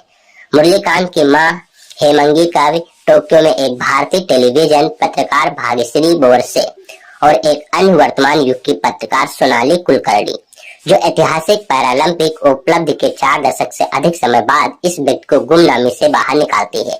दोस्तों, अन्य खेल नाटकों से अलग चंदू चैंपियन स्पष्ट रूप से किसी एक ओलंपिक खेल तक सीमित नहीं है। मुरलीकांत पेटकर एक डरपोक और परेशान लड़का जिसने गुमनामी से बाहर निकलने के लिए अपमान और संदेह का सामना किया। एक पहलवान के रूप में शुरुआत की, भारतीय सेना में एक मुक्केबाज बन गया और आखिरकार 1965 के भारत पाक युद्ध में गंभीर रूप से घायल होने और कमर से नीचे लकवाग्रस्त होने के बाद 50 मीटर फ्रीस्टाइल तैराकी में शामिल हो गया। तो दोस्तों, तीनों खेल के मैदानों, एक गांव का कुश्ती का मैदान, एक सैन्य खेल बॉक्सिंग रिंग और एक ओलंपिक स्विमिंग पूल में अलग अलग रंग पैलेट है। प्रत्येक के लिए एक विशिष्ट लय और तकनीक की आवश्यकता होती है। इसे चंदू चैंपियन को दृश्य और स्वर संबंधी एकल सत्ता को दूर रखने में मदद मिलती है। तो दोस्तों, मुरलीकांत जो फ्री स्टाइल पहलवान दारा सिंह को अपना आदर्श मानते थे कुश्ती में, इसीलिए आए क्योंकि उनका मानना था कि यह खेल उन्हें ओलंपिक स्वर्ण पदक जीतने के उनके सपने को साकार करने में मदद कर सकता है। उनके साथी और बड़े बुजुर्ग उनका मजाक उड़ाते हैं, लेकिन जैसे जैसे जीवन में उन्हें एक नई दिशा मिलने जाता है, उन्हें ऐसे लोग मिलते हैं जो उनकी क्षमता को पहचानते हैं और उन्हें तैयार करने के लिए सहमत होते हैं। एक बालक के रूप में मुरली ने 1952 के हेलसिंकी ओलंपिक से लौटने पर कांस्य पदक विजेता पहलवान केडी जाधव का नायक की तरह स्वागत होते देखा। तो दोस्तों, यह दृश्य उसके अंदर और भी बेहतर करने की इच्छा जगाता है। मुरली बाधाओं को पार करता और गांव के कुश्ती अखाड़े में पैर जमा लेता है, जहां वह गांव के सबसे शक्तिशाली व्यक्ति के बेटे को हराकर मुसीबत को आमंत्रित करता है। बाद के गुंडे उसे गांव से बाहर खदेड़ देते हैं। मुरली सेना में भर्ती हो जाता है और मुक्केबाज बन जाता है, क्योंकि कुश्ती रक्षा बलों का खेल नहीं है। वह एक सख्त टास्क मार्कर टाइगर अली विजय राज के अधीन प्रशिक्षण लेता है और जल्दी ही असाधारण कौशल हासिल कर लेता है। तो दोस्तों, टाइगर अली के मार्गदर्शन में मुरली चंदू चैंपियन, जो उसके गांव के आलोचकों द्वारा उसे दिया गया एक अपमानजनक उपनाम था, छोटू टाइगर, जैसा कि उसका मुक्केबाजी कोच उसे नाम देता है, और भारतीय वंडर बॉय के रूप में उभरता है। वह उपहार जिसे जापानी मीडिया ने उसे तब प्रदान किया जब उसने 1964 में टोक्यो में आयोजित अंतर्राष्ट्रीय सैन्य खेलों में उल्लेखनीय प्रदर्शन किया। तो दोस्तों, और फिर 1965 का युद्ध शुरू हो जाता है। मुरली को 9 गोलियां लगती हैं, लेकिन वह चमत्कारिक ढंग से बच जाता है। उसका जीवन कई मायनों में बदल जाता है। जब वह सेना के अस्पताल में भर्ती होता है, मेडिकल वार्ड में उसे एक नया दोस्त यानी पुखराज राजपाल यादव मिलता है और टाइगर अली फिर से उसका मार्गदर्शन करने के लिए लौटता है। यानी कार्तिक आर्यन ने अपनी उन्मुख मानसिकता वाले चरित्र को त्याग दिया और एक ऐसे किरदार में ढल गए जो अभिनेता से कई तरह की मांग करता है। आर्यन ने अपनी शारीरिक क्षमता के अनुसार इस किरदार को निभाया है और अपने करियर का सर्वश्रेष्ठ प्रदर्शन किया है। दोस्तों, Chandu champion one man show है, लेकिन विजय राज पर भरोसा करें कि वह सहायक भूमिका को उससे कहीं बढ़कर बना देंगे। जब वह स्क्रीन पर होते हैं तो कार्तिक आर्यन को उनके सामने झुकना पड़ता है, लेकिन फिल्म के बाकी हिस्सों में लीड एक्टर ही आगे रहते हैं। तो दोस्तों, चंदू चैंपियन जो बड़ी मुश्किलों का सामना करते हुए अभूतपूर्व जीत का जश्न मनाता है, तो कई बाधाओं से निपटना पड़ता है। कुछ बाधाओं से लड़खड़ा जाता है, लेकिन बाकी बाधाओं को पार कर लेता है। तो दोस्तों, चंदू चैंपियन भले ही मिश्रित कहानी है, लेकिन यह कभी भी उत्साहवर्धक नहीं होती है। दोस्तों, इस वास्तविक जीवन की कहानी को बड़े कैनवास पर न रखकर कबीर खान ने इस कहानी की सूक्ष्मता को केंद्र में रखा जो काम करता है। तो दोस्तों, चंदू चैंपियन में एक संवाद है जिसमें एक पत्रकार कहता है, यह एक ऐसी कहानी है जिस पर विश्वास करना मुश्किल है, लेकिन बताना जरूरी है और यह एक पंक्ति इस दिल को छू लेने वाली कहानी का सार बताती है, जो एक गुमनाम और भुला दिए गए नायक की अनुकरणीय यात्रा का जश्न मनाती है। भारत के पहले पैरालंपिक स्वर्ण पदक विजेता यानी मुरलीकांत पेटकर के जीवन पर आधारित कबीर खान द्वारा निर्देशित यह बायोग्राफिकल स्पोर्ट्स ड्रामा मुरली की जीत और असफलताओं को समान जो है प्रभाव के साथ प्रस्तुत करता है। कार्तिक आर्यन के ट्रेनर ने चंदू चैंपियन के लिए अभिनेता के वर्कआउट प्लान का खुलासा किया। वह शुरुआत में एक भी पशु अप नहीं कर पाते थे, एक असाधारण एथलीट जो जीवन में आने वाली कठिनाइयों के आगे हार मानने आत्मसमर्पण करने से इनकार करता है। यानी मुरली का एक अंडरडॉग से चैंपियन बनने का सफर वास्तव में आपको प्रेरित करता है और आपको प्रभावित करता है। इस वास्तविक जीवन की कहानी को बड़े कैनवास पर न चढ़ाकर कबीर ने इस कहानी की सूक्ष्मता और सरलता को केंद्र में रखा है और यह काम करता है। मुझे पसंद आया कि कैसे उन्होंने अपनी कहानी में हास्य की एक उदार खुराक डाली है ताकि कहानी को इतना प्रासंगिक और हल्का फुल्का बनाया जा सके। आर्मी कैंप में प्रशिक्षण दृश्य देखे जहाँ जो है यहाँ समूह ओ गोरे गोरे बाके छोरे की लय पर मार्च कर रहा है और हवाई अड्डे पर वह दृश्य जब मुरली एक उड़ान पर चढ़ने से पहले डरता है और जब उड़ान आखिरकार उड़ान भरती है तो उसकी प्रतिक्रिया जो है फिल्म की शुरुआत वर्तमान समय में होती है, जिसमें एक बुजुर्ग मुरली यानी कार्तिक आर्यन पुलिस स्टेशन में बैठा हुआ कुछ पुलिसकर्मियों को अपने शानदार दिनों की कहानी सुना रहा है और उन्हें समझा रहा है कि 40 साल बाद वह सरकार से अर्जुन पुरस्कार पाने का हकदार क्यों है। इन फ्लैशबैक दृश्यों की एक श्रृंखला के बाद वह अपने जीवन की कहानी सुनाता है, जिसमें वह एक जुनूनी किशोर था जो भारत के लिए ओलंपिक स्वर्ण पदक जीतने के लिए जुनूनी था। अपने युवा वर्षों में सेना में प्रशिक्षण लेता था और पेशेवर मुक्केबाजी सीखता था और भारत का वंडर बॉय के रूप में जाना जाता था। दोस्तों, भारत के वंडर बॉय के रूप में जाना जाता था। इसके बाद 1965 का कश्मीर युद्ध होता है, जिसमें मुरली अपने साथियों को बचाने की कोशिश में 9 गोलियां खाता है, फिर भी वह 2 साल तक जीवित रहने में सफल होता है और अंत में कमर से नीचे लकवाग्रस्त होने के बावजूद जीवन में वापस आता है। जब वह जमीन पर नहीं चल सकता तो वह पानी को अपना खेल का मैदान बनाता या खोटा सिक्का किस तरह अपनी किस्मत बदलता है, यह हुक्म का इक्का बन जाता है। यही चंदू चैंपियन ने बताया है। दोस्तों, मुरली के व्यक्तित्व और आचरण को इतनी सहजता से आत्मसात करने और इसे एक ईमानदारी प्रदर्शन के साथ जीवन करने के लिए कार्तिक आर्यन को श्रेय दिया जाता है, जो ब्योरड के प्रति उनके समर्पण को दर्शाता है। सभी वर्कशॉप और प्रशिक्षण हर फ्रेम में झलकते हैं और इस भूमिका को निभाने के लिए उन्होंने जो शारीरिक परिवर्तन किया वह आपको कई जगहों पर चौंका देता है। खासकर कुश्ती और मुक्केबाजी के दृश्यों में कार्तिक आर्यन प्रदर्शन में संतुलन लाते हैं, जहां वह आपको अपनी कामिंग टाइमिंग से हंसाते हैं और भावनात्मक रूप से चार्ज किए गए दृश्यों में पूरी तरह से उतर जाते हैं। एक बूढ़े व्यक्ति के रूप में कार्तिक काफी भरोसेमंद लगते हैं और बॉडी लैंग्वेज को चुनने में अति नहीं करते हैं। कार्तिक में सरफेट लाने और भोले और कच्चे प्यार का पंचनामा लड़के को चंदू चैंपियन जैसा चुनौतीपूर्ण काम करने के लिए प्रेरित करने का श्रेय कबीर को जाता है। तो दोस्तों, मेरे लिए चंदू चैंपियन हंसता कैको है से लेकर मैं कर लूंगा तक के बीच घूमता है। यह आपको आम आदमी के बड़े सपने देखने की हिम्मत पर विश्वास दिलाता है और उन सभी नकारात्मक लोगों को चुप करा देता है जो उसका मजाक उड़ाते हैं और उसका मजाक उड़ाते हैं। जिस तरह से वह पलट कर कहता है, चंदू नहीं चैंपियन हूँ मैं। वह मुरली के आत्मविश्वास, रवैये और लचीलेपन के बारे में बहुत कुछ कहता है। कबीर सुमित अरोड़ा और सुदीप्तो सरकार द्वारा सह लिखित कहानी में कई जो है उच्च बिंदु है और यहाँ वहाँ कुछ कमियां हैं जिन्हें ईमानदारी से आप आसानी से अनदेखा कर सकते हैं, क्योंकि गैर रेखी कथा आपको बांधे रखती है। पटकथा बीच में थोड़ा आसमान लगती है, खासकर जो है जब एक सुपर आकर्षक पहली छमाही के बाद कहानी दूसरी छमाही में थोड़ी बहुत दोहराव वाली हो जाती है और गत को खो देती है। फिर भी कार्तिक अपनी जमीन पर टिके रहते हैं और बेहतरीन निर्देशन चीजों को जल्द ही पटल पर ले आते हैं। तो दोस्तों, कई बार स्पोर्ट्स ड्रामा थोड़ा उपदेशात्मक हो जाता है या बायोपिक के मामले में निर्माता नायक को एक अजय नायक के रूप में दिखाते हैं। चंदू चैंपियन में कबीर ऐसे किसी क्षेत्र में प्रवेश नहीं करता, वह हमें बस मुरली के संघर्ष, कठिनाइयों, दृढ़ विश्वास, समर्पण और कड़ी मेहनत के माध्यम से ले जाता है, जो उसे अपने परिवार के समर्थन और समाज से लगातार उपहास के बावजूद अपने लक्ष्य तक पहुंचने में मदद करता है। साथ ही संवादों के मामले में फिल्म में किसी भी तरह की दिखावटी तामझाम नहीं है और आप शिकायत नहीं करते कि यह वह आधार है जिसके बारे में आप अधिक उत्सुक हैं। मुरली को एक उद्यमी के रूप में जानना हालांकि मुझे अच्छा लगता है अगर हमें मुरली की निजी जिंदगी के बारे में कुछ दिखा कि महत्वाकांक्षा विकसित हो जाती है, जिसके लिए उनके सहपाठियों द्वारा उनका मजाक उड़ाया जाता है और उनके पिता भी उन्हें डांटते हैं।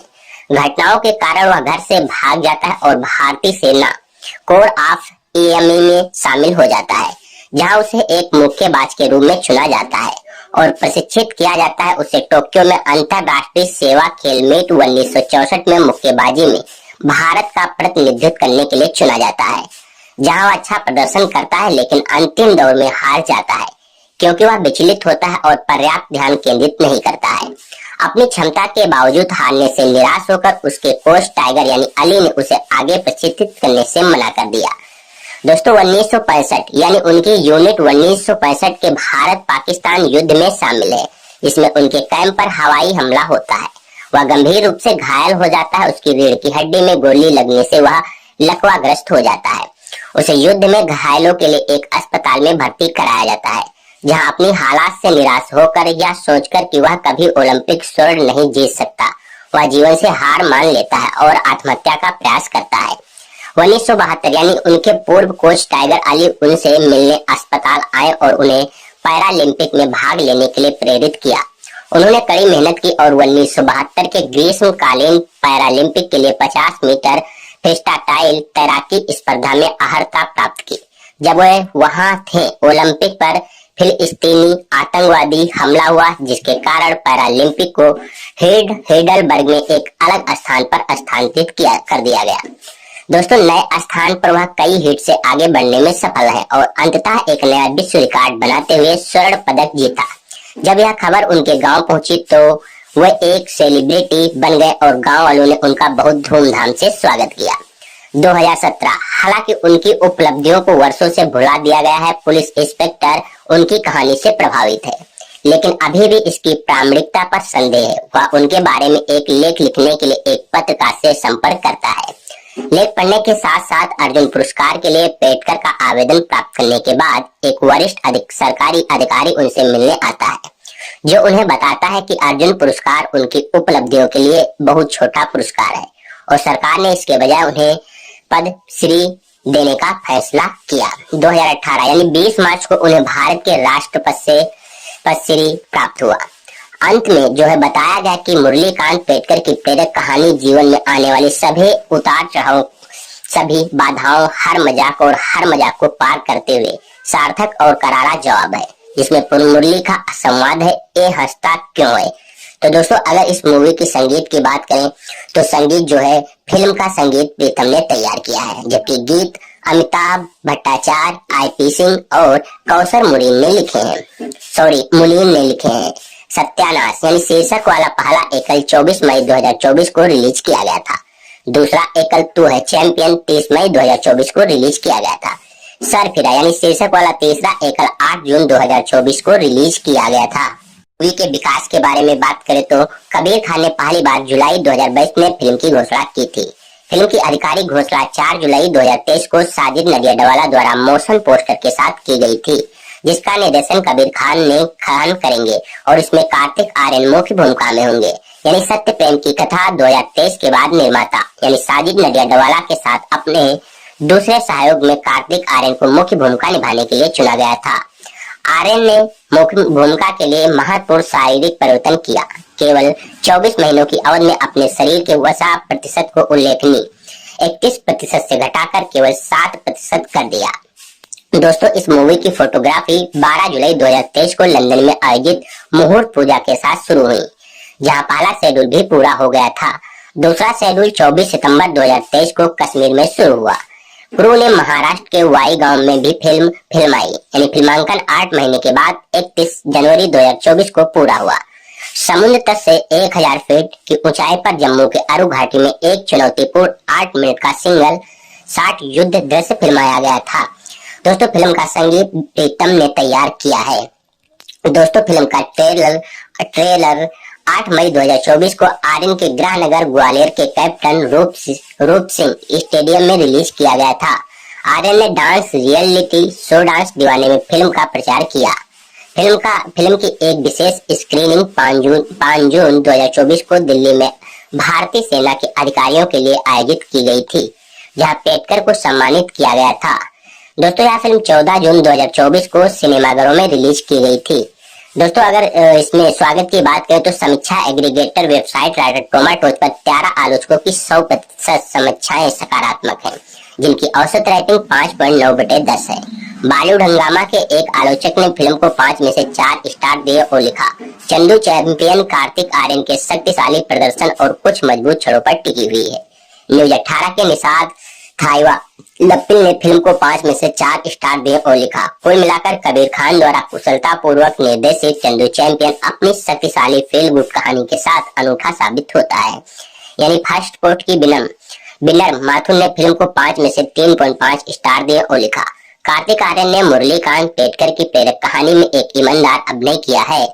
इंडिया टुडे की आरुष जैन ने फिल्म को 5 में से 3 स्टार दिए और लिखा, कार्तिक आर्यन के नेतृत्व वाली फिल्म को देखने लायक बनाने वाली बात यह है कि कबीर खान अपनी कहानी पर वाकई भरोसा करते हैं और इसे एक सुखद अनुभव में बदल देते हैं।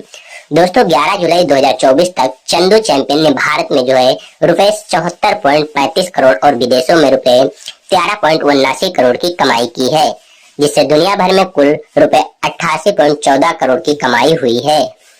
दोस्तों एक बिल्कुल नई फिल्म में वही मूल कहानी देखना जो आपने दर्जनों बार देखी है, फिर भी बेहद संतोषजनक हो सकता है। यह आपको उस समय में वापस ले जाता है जब इसी तरह की कहानियां आपको थिएटर से बाहर निकलने के बाद संतुष्ट का एहसास कराती थी। बेशक सबसे बड़ी बात यह है कि नए संस्करण को अच्छी तरह से बनाया जाना चाहिए। कबीर खान की चंदू चैंपियन यही है कि एक फार्मूला फिल्म, एक ऐसा शब्द जो किसी भी तरह से अपमानजनक नहीं है, जिसमें कार्तिक आर्यन और विजय राज ने जबरदस्त अभिनय किया है। इसकी कहानी एक ऐसे अंडरडॉग एथलीट के बारे में है जिसे विश्व मंच पर मौका मिलता है, जिसे पहले भी सैकड़ों बार सुनाया जा चुका है। इसे शुरू से लेकर आखिरी तक वर्णित करना एक क्लिच होगा, लेकिन चंदू चैंपियन कहानी के बारे में नहीं है। यह नायक के बारे में है। मुरलीकांत पेटकर एक युद्ध नायक से पैरालंपिक चैंपियन बने। एक ऐसा नाम है जिसे बहुत कम भारतीयों ने सुना होगा, जिनमें मैं भी शामिल हूँ। तो दोस्तों ओलंपिक में व्यक्तिगत पदक जीतने वाले स्वतंत्र भारत के पहले एथलीट कैडी इन यादों से प्रेरित होकर एक युवा मुरली एक दिन अपने गले में ओलंपिक स्वर्ण पदक जीतने का सपना लेकर चलता है, लेकिन ऐसा सपना देखने के लिए उसका उपहास किया जाता है। सभी बाधाओं को पीछे छोड़ते हुए यह छोटा लड़का बड़ा होता है इस तरह से कि आप 80 के दशक के बॉलीवुड में वापस चले जाएंगे, जब मुख्य नायक रेलवे ट्रैक पर दौड़ता हुआ बड़ा हुआ था, और यहीं पर बिंदु है जहां आप फिल्म में डूबना शुरू करते हैं। हाँ, वहां पहुंचने में थोड़ा समय लगता है। तो दोस्तों खान अंडरडॉग स्पोर्ट्स फिल्म के सभी ट्रैप्स का अनुसरण करता है। एक एथलीट है जो किसी को भी गंभीरता से नहीं ले पाता है, यानी वह अपने खिलाफ भारी बाधाओं के साथ एक मुकाबले में आगे बढ़ता है, लेकिन फिर इसे एक वास्तविक लड़ाई बनाकर सभी को आश्चर्यचकित करता है। उसके सपनों को हकीकत में बदलने में समय लगता है, क्योंकि जल्दी जीतना नाटकीय रूप से संतोषजनक नहीं होगा। रास्ते में एथलीट के पास एक प्रशिक्षक और एक लड़की से विचलित करने वाला एक व्यक्ति है, और वह अन्य पात्रों से घिरा हुआ है, जिनकी यात्रा अंततः उसके बारे में बन जाती है। दोस्तों फिल्म के शुरुआती कुछ मिनटों में हमें मुरलीकांत के बचपन की याद दिलाते हैं, जो महाराष्ट्र के सांगली में बीता है। यह हमें मिल्खा सिंह के बचपन की याद दिलाता है, जैसा कि राकेश ओम प्रकाश मेहरा ने 2011 में अपनी फिल्म भाग मिल्खा भाग की शुरुआत में दिखाया था। लेकिन यह यहीं खत्म नहीं होता। जब आप बॉक्सिंग और तैराकी के लिए उनकी कड़ी ट्रेनिंग देखते हैं तो आपको कुछ हद तक फरहान अख्तर की झलक मिलती है। यहाँ तक कि सत्यानाश गाना भी अपने हास्यों के साथ हवन करेंगे गाने की याद दिलाता है। लेकिन चंदू चैंपियन को अपने अभिनेताओं और निर्देशक की निष्ठा के कारण प्रसिद्धि मिली है। खान जिन्होंने फिल्म का सह लेखन भी किया है, कैमरा दर्शाता है कि उन्हें अपनी फिल्म के विषय से कितना प्यार है। वे सभी अतिशयोक्तिपूर्ण देश के लिए मर मिटेंगे टाइप की डायलॉगबाजी, रोना धोना और नाच गाना से दूर रहते हैं, जो सिनेमा हॉल में घटिया और सीटियां बजाने के लिए हिंदी फिल्म निर्माताओं के आम साधन है। इसके बजाय वे इसे सरल रखते हैं, किसी भी कलात्मक सीमा को लांगे बिना वे एक ज्यादातर विश्वसनीय फिल्म देते हैं। कुछ अड़चनों को छोड़कर, जिनमें से सबसे बड़ी अड़चन यह है कि एक चापरासी सरकारी बबुओं को पेट कर पैरालंपिक के लिए भेजने के लिए मना लेते हैं। तो दोस्तों शब्दों के सभी बेहतरीन अर्थों में यह फिल्म किसी ऐसे व्यक्ति द्वारा बनाई गई है जिसे खेल फिल्मों का शौक है, जैसा कि हमने उनके निर्देशन में बनी पिछली फिल्म 83 में देखा था। हालांकि वे खेल ड्रामा के खाके पर जो है टिके हुए हैं। खान ने इसमें अच्छा काम किया है। वे एथलीटों, खासकर पैरा एथलीटों के साथ सरकारी निकायों द्वारा किए जाने वाले घटिया व्यवहार और पैरा एथलीटों के प्रति अधिकांश भारतीयों की अज्ञानता को भी दिखाने की कोशिश करते हैं। दोस्तों, कार्तिक आर्यन फिल्म में कहते हैं, मैं चंदू नहीं चैंपियन है। संवाद के जरिए ऐसा लगता है कोई अपने आलोचकों को संदेश दे रहे हैं, जो अभिनेता को उनके सोनू, गुड्डू और गोगो से परे नहीं देख पाए। यानी कार्तिक दिखाते हैं कि वे स्क्रीन पर एक नासमझ प्रेमी की तरह ही एक सख्त लेकिन कोमल, समर्पित और ईमानदार एथलीट होने में भी सक्षम है। अभिनेता की बहुमुखी प्रतिभा और जो कुछ भी उनके सामने आता है उसे बखूबी निभाने के दृढ़ विश्वास के लिए सराहना की जानी चाहिए। एक ऐसा गुण जो उनके समकालीनों में नहीं है। लेकिन जब आप उन्हें विजय राज के साथ रखते हैं, जो उनके कोच की भूमिका निभाते हैं, और एक ऐसे अभिनेता है जो हर जगह एक जैसे दिखते हैं, जो आपको एक किरदार और असली किरदार के बीच का अंतर पता चलता है। राज की अभिनय क्षमता इस बात में निहित है कि वे अपने किरदारों को कितना अधिक स्पर्शनीय और विश्वसनीय बनाते हैं। क्लाइमैक्स में पेटकर की जीत पर वे इतने स्वाभाविक रूप से रोते हैं कि अगर आप भी मेरी तरह भावुक हैं तो आपकी भी आंखें नम हो सकती हैं। तो दोस्तों, अभिनय की बात करें तो ब्रजेंद्र, काला, राजपाल यादव और भुवन अरोड़ा जैसे कलाकार जो संक्षिप्त रूप से दिखाई देते हैं, सहज लगते हैं और प्रभाव छोड़ते हैं। ऐसा कहने के बाद कई बार ऐसा होता है कि चीजें सही जगह पर नहीं होती हैं। चंदू चैंपियन की कुछ समस्याएं हैं। हम 1964 में टोक्यो में अंतरराष्ट्रीय सेवा खेल प्रतियोगिता में मुरलीकांत की अंतिम लड़ाई का चरमोत्कर्ष कभी नहीं देख पाते। यानी कुछ किरदार आते हैं जो मुरलीकांत पेटकर के खेल से परे जीवन में गहराई से उतरने की गुंजाइश बनाते हैं, लेकिन फिर अचानक चले जाते हैं। कहानी में कुछ अंतराल है, जहां ऐसा लगता है कि खान ने सुविधानगर पेटकर के जीवन के कुछ हिस्सों को जोड़ दिया है। तो दोस्तों, क्या वह जल्दी में आया था या पेटकर के जीवन के महत्वपूर्ण क्षणों को 2 घंटे में समेटना संभव नहीं था? इसका जवाब केवल खान ही दे सकता है। यानी जैसा कि ऊपर बताया गया है कि फार्मूलाबद्ध होना कोई समस्या नहीं है। कम से कम मेरे लिए, जब तक कि फिल्म को सही ट्रीटमेंट न मिले और वह मनोरंजक बनी रहे। चंदू चैंपियन को देखने लायक बनाने वाली बात यह है कि खान अपनी कहानी पर वाकई विश्वास करते हैं और उसे एक फील गुड फिल्म में बदल देते हैं। यह वीरता और अपनी क्षमता को पहचानने, विपरीत परिस्थितियों के बावजूद अपना सर्वश्रेष्ठ प्रयास करने और अपने सपने पर अड़े रहने के बारे में है। यह न केवल घिसी पिटी बल्कि घिसी पिटी लगती है, और फिर भी यह हमें मानवीय स्तर पर शामिल करती है। दोस्तों, इसीलिए जब हम जानते हैं कि किसके गले में पैरालंपिक, ओलंपिक पदक होगा, तब भी क्लाइमेक्स से पहले के दृश्य हमें इसके लिए पूरी तरह से भावनात्मक रूप से तैयार कर देते हैं कि जब यह चलता है तो हम उसके लिए उत्साहित हो जाते हैं। इसमें कोई अति नाटकीयता नहीं है। पृष्ठभूमि में राष्ट्रगान बजता है, जैसा कि हमने मैरी कॉम या दंगल में देखा था, और इसके लिए हम निर्माताओं की सराहना करते हैं कि उन्होंने इस विषय के बारे में रखा और राष्ट्रवाद में नहीं उलझे। दोस्तों, चंदू चैंपियन में पहली प्रेरणा घटना के दौरान कार्तिक आर्यन कुश्ती करते हैं, तैरते हैं, दौड़ते हैं, चलती ट्रेन पकड़ते हैं। ये सब लगभग 5 मिनट के अंतराल में होता है। एक प्रभावशाली करतब जो अभिनेता की शारीरिक क्षमता का प्रदर्शन लगता है, लेकिन यह आने वाले समय के लिए एक प्रस्तावना के रूप में भी काम करता है। यह फिल्म मुरलीकांत पेटकर की वीरतापूर्ण भूली हुई कहानी पर आधारित है, जो एक मुक्केबाज है जिसका निचला शरीर 1965 के भारत पाकिस्तान युद्ध के दौरान झड़प में 9 गोलियां लगने के बाद लकवाग्रस्त हो जाता है। वह वापस आता है, तैराकी शुरू करता है और देश का पहला पैरालंपिक स्वर्ण पदक विजेता बन जाता है। यानी अब व्यक्तिगत रूप से मैं हिंदी खेल फिल्मों को प्रेरणादायक, बायोपिक या गुप्त देशभक्त वाली फिल्मों के रूप में देखकर थक गया हूँ। हालांकि फिल्म के पीछे की वास्तविक जीवन की कहानी ने एक और अधिक आंतरिक कहानी कहने के लिए पर्याप्त चारा प्रदान किया। मैं बार बार भाग मिल्खा भाग, ट्रेन के अंदर नाचते जवानों वाला एक गाना, हवन कुंड मस्तों का झुंड, मैं आग लगाता है कि और लौटता रहा, यानी राकेश ओम प्रकाश मेहरा की 2013 की धावक मिल्खा सिंह की बायोपिक। यानी वह फिल्म एक रोमांचक खेल ड्रामा से ज्यादा विभाजन के आघात का एक जटिल अध्ययन थी। इसकी तुलना में चंदू चैंपियन मुख्य रूप से एक आयामी बनी हुई है। यह अपने केंद्रीय चरित्र के एकमात्र लक्ष्य पर खुद को संतुलित करने की कोशिश करती है, क्योंकि ओलंपिक स्वर्ण जीतना, हालांकि यह जल्द ही दोहराव का अभ्यास बन जाता है। अगर आपने फिल्म के निर्देशक कबीर खान की पिछली फिल्मों को देखा है तो चंदू चैंपियन ट्यूबलाइट 2017 है। अगर इसने अचानक एक खेल फिल्म बनाने का फैसला किया। तो दोस्तों हम एक बूढ़े व्यक्ति से शुरू करते हैं जो पुलिस स्टेशन में भारत के राष्ट्रपति के खिलाफ मामला दर्ज करने के लिए कहता है। पुलिस वाले सुरेश तलपड़े की अगुवाई में हैरान होकर बैठे रहते हैं। यानी कार्तिक आर्यन के मुरलीकांत पेटकर काफी नकली नमक मिर्च वाले हेयर पीस में अपनी कहानी सुनाते हैं। अपने बड़े भाई के कंधों पर बैठे एक युवा मुरली भारत के पहले ओलंपिक पदक विजेता केडी जाधव के जोरदार स्वागत का गवाह बनाता है।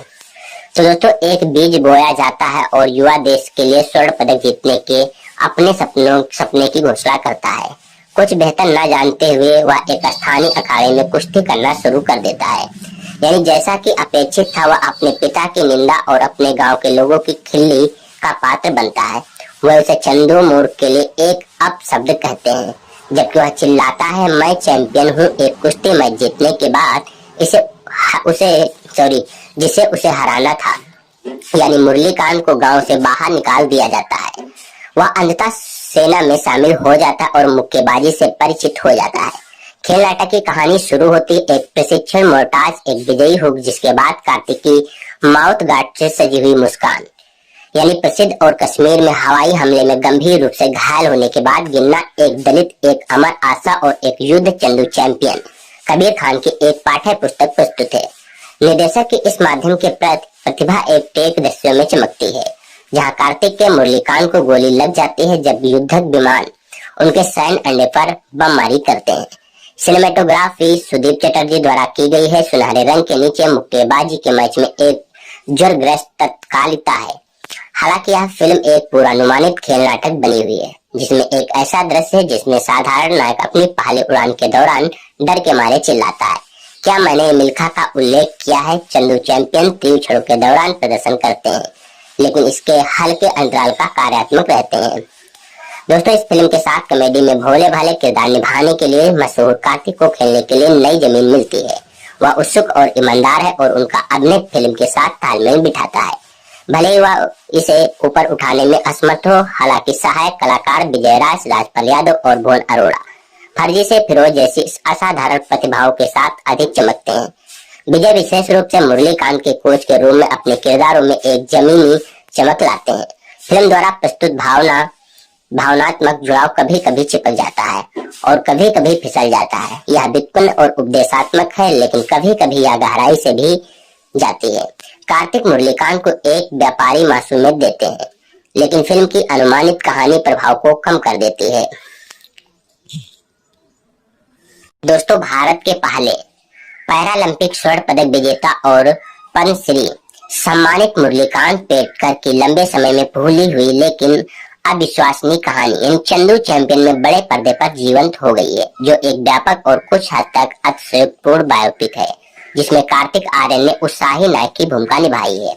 यानी चंदू चैंपियन लेखक निर्देशक कबीर खान की लगातार दूसरी खेल फिल्म। 83 के बाद तीव्र भावनाएं, उच्च नाटक, गाना संगीत, एथलेटिक एक्शन और हास्यपूर्ण अंतराल एक अभूतपूर्व घटनापूर्ण जीवन को दिखाने के लिए एक मिश्रण में है।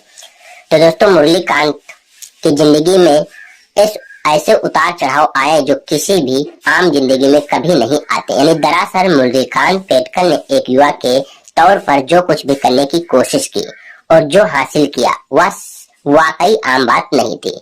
क्या फिल्म उनके साथ न्याय करती है? काफी हद तक। यानी महाराष्ट्र के सांगली जिले के एक गांव में 1972 के हीडलबर्ग ग्रीष्मकालीन पैरालंपिक खेलों के स्विमिंग पूल से लेकर 1964 के टोक्यो अंतर्राष्ट्रीय सैन्य खेलों के मुक्केबाजी क्षेत्र तक मुरलीकांत की यात्रा यानी धैर्य, दृढ़ संकल्प और पूर्ण आत्मविश्वास की एक रोमांचक कहानी है। चंदू चैंपियन शायद इससे बेहतर होता अगर सिनेमाई अभिनय थोड़ा कम नाटकी और थोड़ा ज्यादा यथार्थवादी होता। इस्लामपुर के उभरते पहलवान का चित्रण और उसके दोस्तों, परिवार और गुरुओं के साथ उसका संवाद अक्सर भावनात्मक अतिरिक्त से प्रभावित होता है। हालांकि निष्पक्ष रूप से कहें तो चंदू चैंपियन तेज और मनोरंजक है, अपनी गति को बढ़ाने में कोई समय बर्बाद नहीं करती। यह स्क्रीन पर जो जीवन लाती है उसकी प्रकृति ऐसी है कि इससे सांस लेने के लिए भी समय नहीं मिलता। मुख्य अभिनेता अपनी पूरी ताकत से चीजों को आगे बढ़ाता है, इसीलिए यह अभ्यास अन्य फिल्मों की तरह अंडरडॉग ड्रामा के क्लिष्ट टॉप्स द्वारा बोझिल नहीं होता है।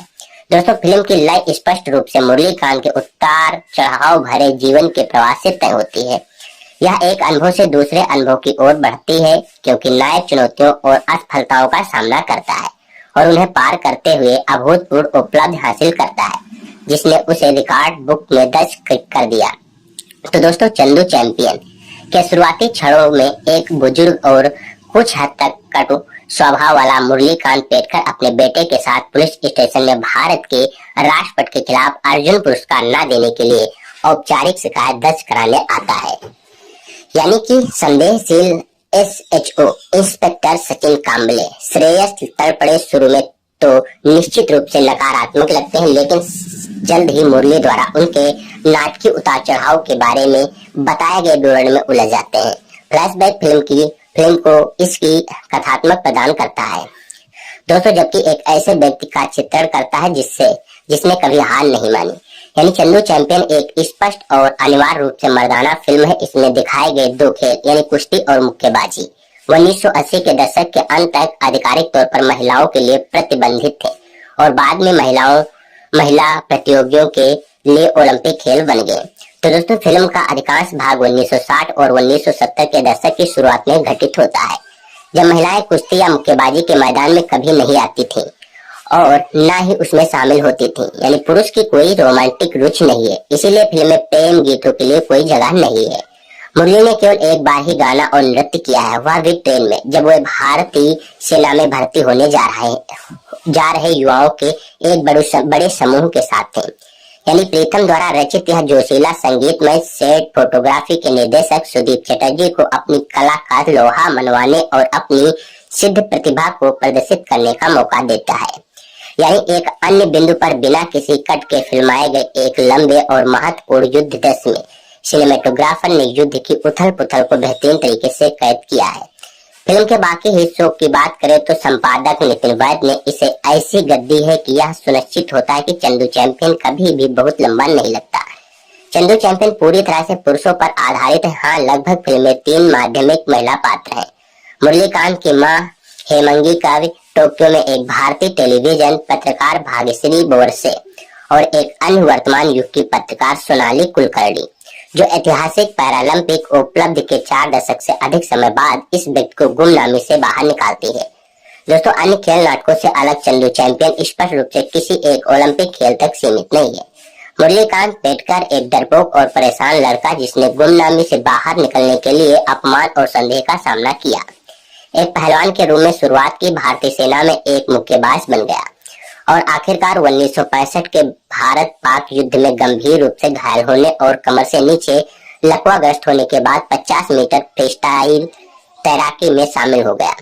तो दोस्तों तीनों खेल के मैदानों, एक गांव का कुश्ती का मैदान, एक सैन्य खेल बॉक्सिंग रिंग और एक ओलंपिक स्विमिंग पूल में अलग अलग रंग पैलेट है। प्रत्येक के लिए एक विशिष्ट लय और तकनीक की आवश्यकता होती है।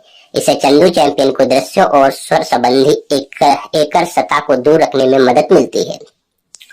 तो दोस्तों मुरलीकांत जो फ्रीस्टाइल पहलवान दारा सिंह को अपना आदर्श मानते थे कुश्ती में, इसीलिए आए क्योंकि उनका मानना था कि यह खेल उन्हें ओलंपिक स्वर्ण पदक जीतने के उनके सपने को साकार करने में मदद कर सकता है। उनके साथी और बड़े बुजुर्ग उनका मजाक उड़ाते हैं, लेकिन जैसे जैसे जीवन में उन्हें एक नई दिशा मिलने जाता है, उन्हें ऐसे लोग मिलते हैं जो उनकी क्षमता को पहचानते हैं और उन्हें तैयार करने के लिए सहमत होते हैं। एक बालक के रूप में मुरली ने 1952 के हेलसिंकी ओलंपिक से लौटने पर कांस्य पदक विजेता पहलवान केडी जाधव का नायक की तरह स्वागत होते देखा। तो दोस्तों यह दृश्य उसके अंदर और भी बेहतर करने की इच्छा जगाता है। मुरली बाधाओं को पार करता और गांव के कुश्ती अखाड़े में पैर जमा लेता है, जहां वह गांव के सबसे शक्तिशाली व्यक्ति के बेटे को हराकर मुसीबत को आमंत्रित करता है। बाद के गुंडे उसे गांव से बाहर खदेड़ देते हैं। मुरली सेना में भर्ती हो जाता है और मुक्केबाज बन जाता है। क्योंकि कुश्ती रक्षा बलों का खेल नहीं है, वह एक सख्त टास्क मारकर टाइगर अली विजय राज के अधीन प्रशिक्षण लेता है और जल्दी ही असाधारण कौशल हासिल कर लेता है। तो दोस्तों टाइगर अली के मार्गदर्शन में मुरली चंदू चैंपियन, जो उसके गांव के आलोचकों द्वारा उसे दिया गया एक अपमानजनक उपनाम था, छोटू टाइगर, जैसा कि उसका मुक्केबाजी कोच उसे नाम देता है, और भारतीय वंडर बॉय के रूप में उभरता है। वह उपहार जिसे जापानी मीडिया ने उसे तब प्रदान किया जब उसने 1964 में टोक्यो में आयोजित अंतर्राष्ट्रीय सैन्य खेलों में उल्लेखनीय प्रदर्शन किया। तो दोस्तों, और फिर 1965 का युद्ध शुरू हो जाता है। मुरली को 9 गोलियां लगती हैं, लेकिन वह चमत्कारिक ढंग से बच जाता है। उसका जीवन कई मायनों में बदल जाता है।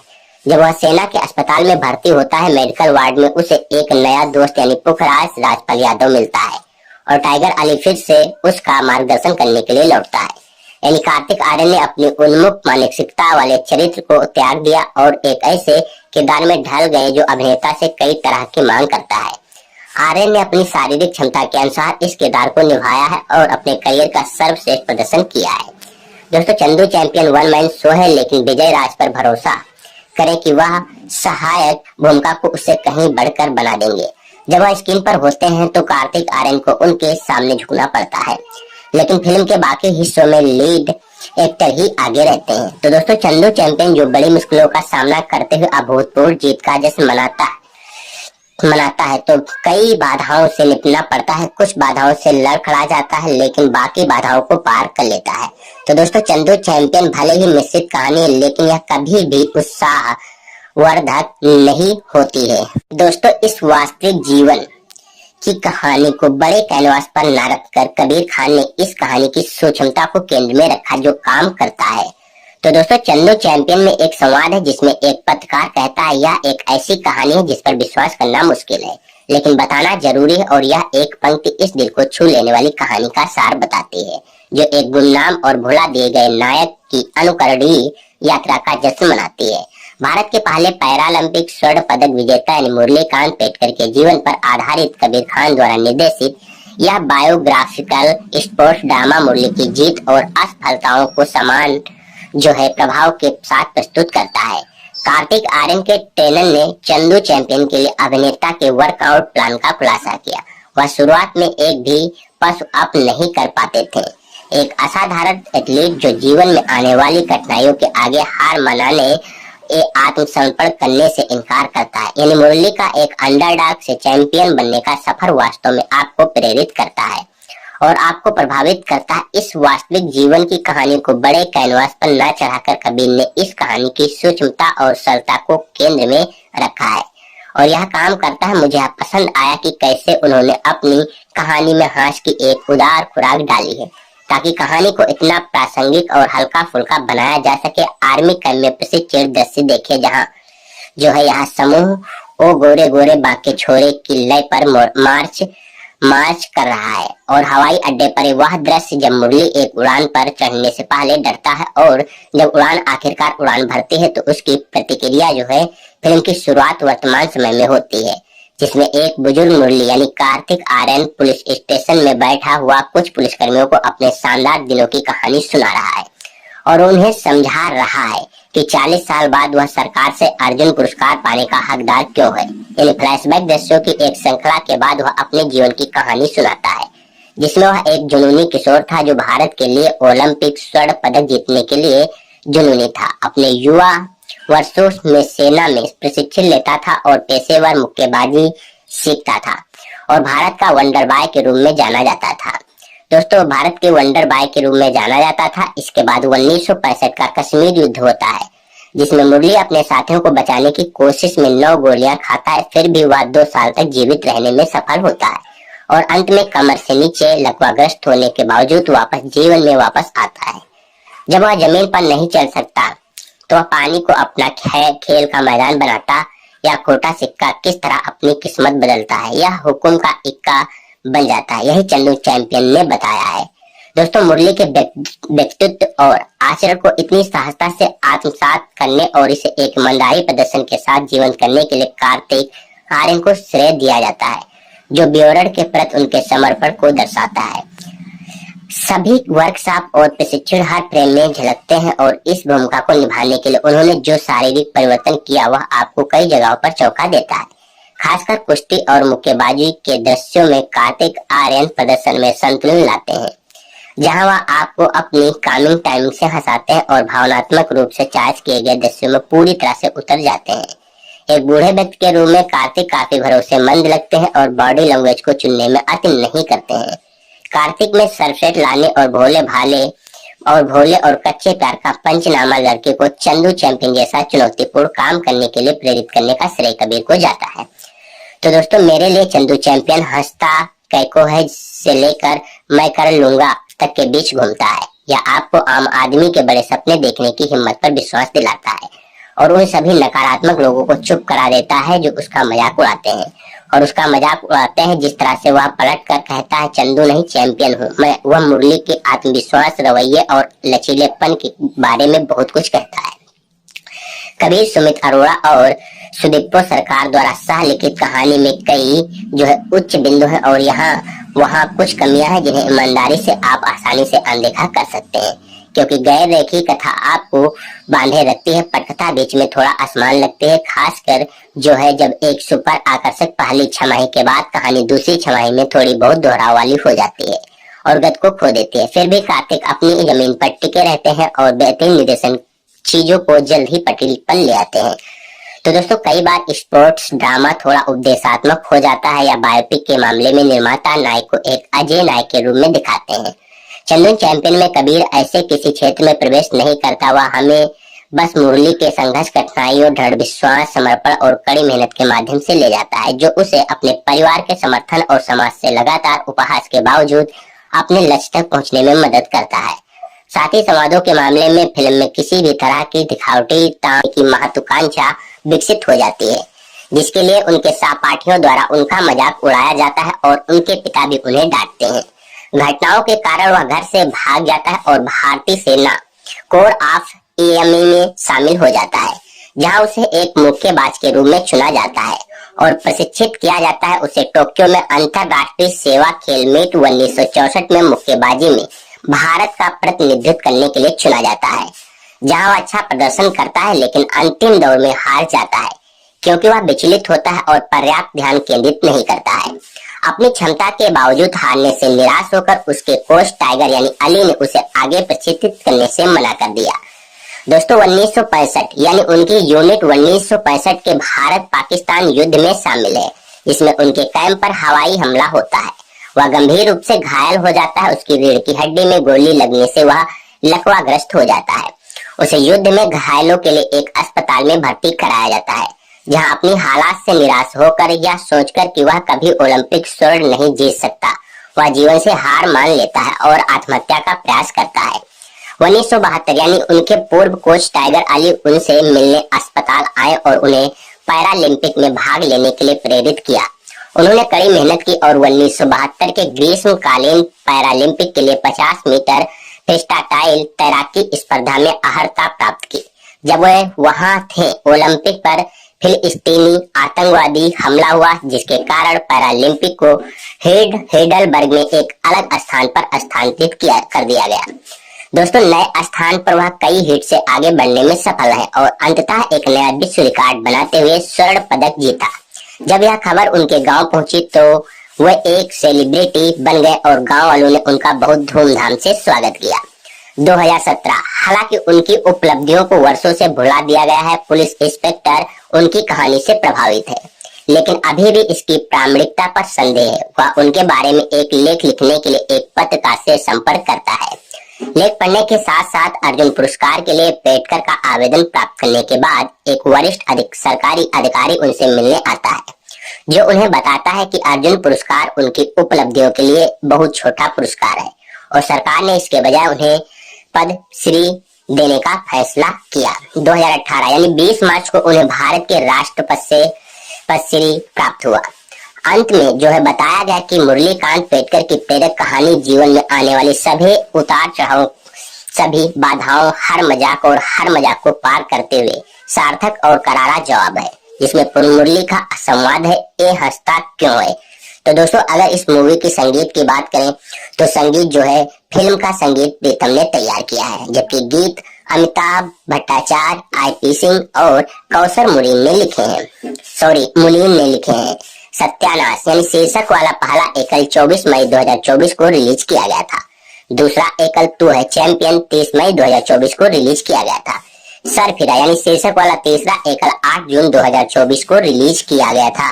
मूवी के विकास के बारे में बात करें तो कबीर खान ने पहली बार जुलाई 2022 में फिल्म की घोषणा की थी।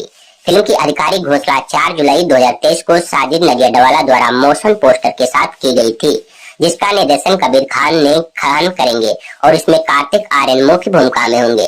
यानी सत्य प्रेम की कथा 2023 के बाद निर्माता यानी साजिद नडियाडवाला के साथ अपने दूसरे सहयोग में कार्तिक आर्यन को मुख्य भूमिका निभाने के लिए चुना गया था। आर्यन ने मुख्य भूमिका के लिए महत्वपूर्ण शारीरिक परिवर्तन किया। केवल 24 महीनों की अवधि में अपने शरीर के वसा प्रतिशत को उल्लेखनीय 31% से घटाकर केवल 7% कर दिया।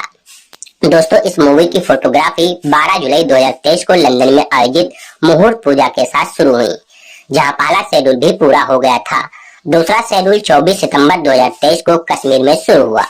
क्रू ने महाराष्ट्र के वाई गांव में भी फिल्माई, यानी फिल्मांकन 8 महीने के बाद 31 जनवरी 2024 को पूरा हुआ। समुद्र तट से 1000 फीट की ऊंचाई पर जम्मू के अरु घाटी में एक चुनौतीपूर्ण 8 मिनट का सिंगल शॉट युद्ध दृश्य फिल्माया गया था। दोस्तों, फिल्म का संगीत प्रीतम ने तैयार किया है। दोस्तों, फिल्म का ट्रेलर 8 मई 2024 को आर्यन के गृहनगर ग्वालियर के कैप्टन रूप सिंह स्टेडियम में रिलीज किया गया था। आर्यन ने डांस रियलिटी शो डांस दीवाने में फिल्म का प्रचार किया। फिल्म की एक विशेष स्क्रीनिंग 5 जून 2024 को दिल्ली में भारतीय सेना के अधिकारियों के लिए आयोजित की गई थी, जहां पेटकर को सम्मानित किया गया था। दोस्तों, यह फिल्म 14 जून 2024 को सिनेमाघरों में रिलीज की गई थी। दोस्तों, अगर इसमें स्वागत की बात करें तो समीक्षा एग्रीगेटर वेबसाइट रॉटेन टोमेटोज पर 13 आलोचकों की 100% समीक्षाएं सकारात्मक हैं, जिनकी औसत रेटिंग 5.9/10 है। बॉलीवुड हंगामा के एक आलोचक ने फिल्म को 5 में से 4 स्टार दिए और लिखा, चंदू चैंपियन कार्तिक आर्यन के शक्तिशाली प्रदर्शन और कुछ मजबूत छड़ों पर टिकी हुई है। न्यूज 18 के निषाद थाईवा लपिल ने फिल्म को 5 में से 4 स्टार दिए और लिखा, कुल मिलाकर कबीर खान द्वारा कुशलता पूर्वक निर्देशित चंदू चैंपियन अपनी शक्तिशाली फील गुड कहानी के साथ अनूठा साबित होता है। यानी फर्स्ट कोर्ट की विनर माथुर ने फिल्म को 5 में से 3.5 स्टार दिए और लिखा, कार्तिक आर्यन ने मुरलीकांत पेटकर की प्रेरक कहानी में एक ईमानदार अभिनय किया है। इंडिया टुडे की आरुष जैन ने फिल्म को 5 में से 3 स्टार दिए और लिखा, कार्तिक आर्यन के नेतृत्व वाली फिल्म को देखने लायक बनाने वाली बात यह है कि कबीर खान अपनी कहानी पर वाकई भरोसा करते हैं और इसे एक सुखद अनुभव में बदल देते हैं। दोस्तों, 11 जुलाई 2024 तक चंदू चैंपियन ने भारत में रुपए 74.35 करोड़ और विदेशों में रुपए 13.79 करोड़ की कमाई की है, जिससे दुनिया भर में कुल रुपए 88.14 करोड़ की कमाई हुई है। दोस्तों, एक बिल्कुल नई फिल्म में वही मूल कहानी देखना जो आपने दर्जनों बार देखी है, फिर भी बेहद संतोषजनक हो सकता है। यह आपको उस समय में वापस ले जाता है जब इसी तरह की कहानियां आपको थिएटर से बाहर निकलने के बाद संतुष्ट का एहसास कराती थी। बेशक सबसे बड़ी बात यह है कि नए संस्करण को अच्छी तरह से बनाया जाना चाहिए। कबीर खान की चंदू चैंपियन यही है कि एक फार्मूला फिल्म, एक ऐसा शब्द जो किसी भी तरह से अपमानजनक नहीं है, जिसमें कार्तिक आर्यन और विजय राज ने जबरदस्त अभिनय किया है।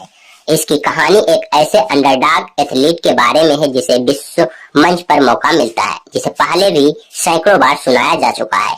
इसे शुरू से लेकर आखिरी तक वर्णित करना एक क्लिच होगा, लेकिन चंदू चैंपियन कहानी के बारे में नहीं है।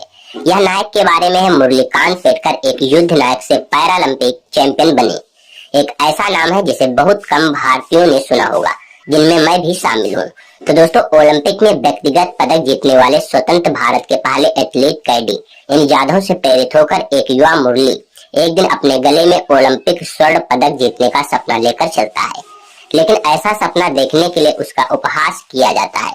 सभी बाधाओं को पीछे छोड़ते हुए यह छोटा लड़का बड़ा होता है इस तरह से कि आप 80 के दशक के बॉलीवुड में वापस चले जाएंगे, जब मुख्य नायक रेलवे ट्रैक पर दौड़ता हुआ बड़ा हुआ था, और यहीं पर बिंदु है जहां आप फिल्म में डूबना शुरू करते हैं।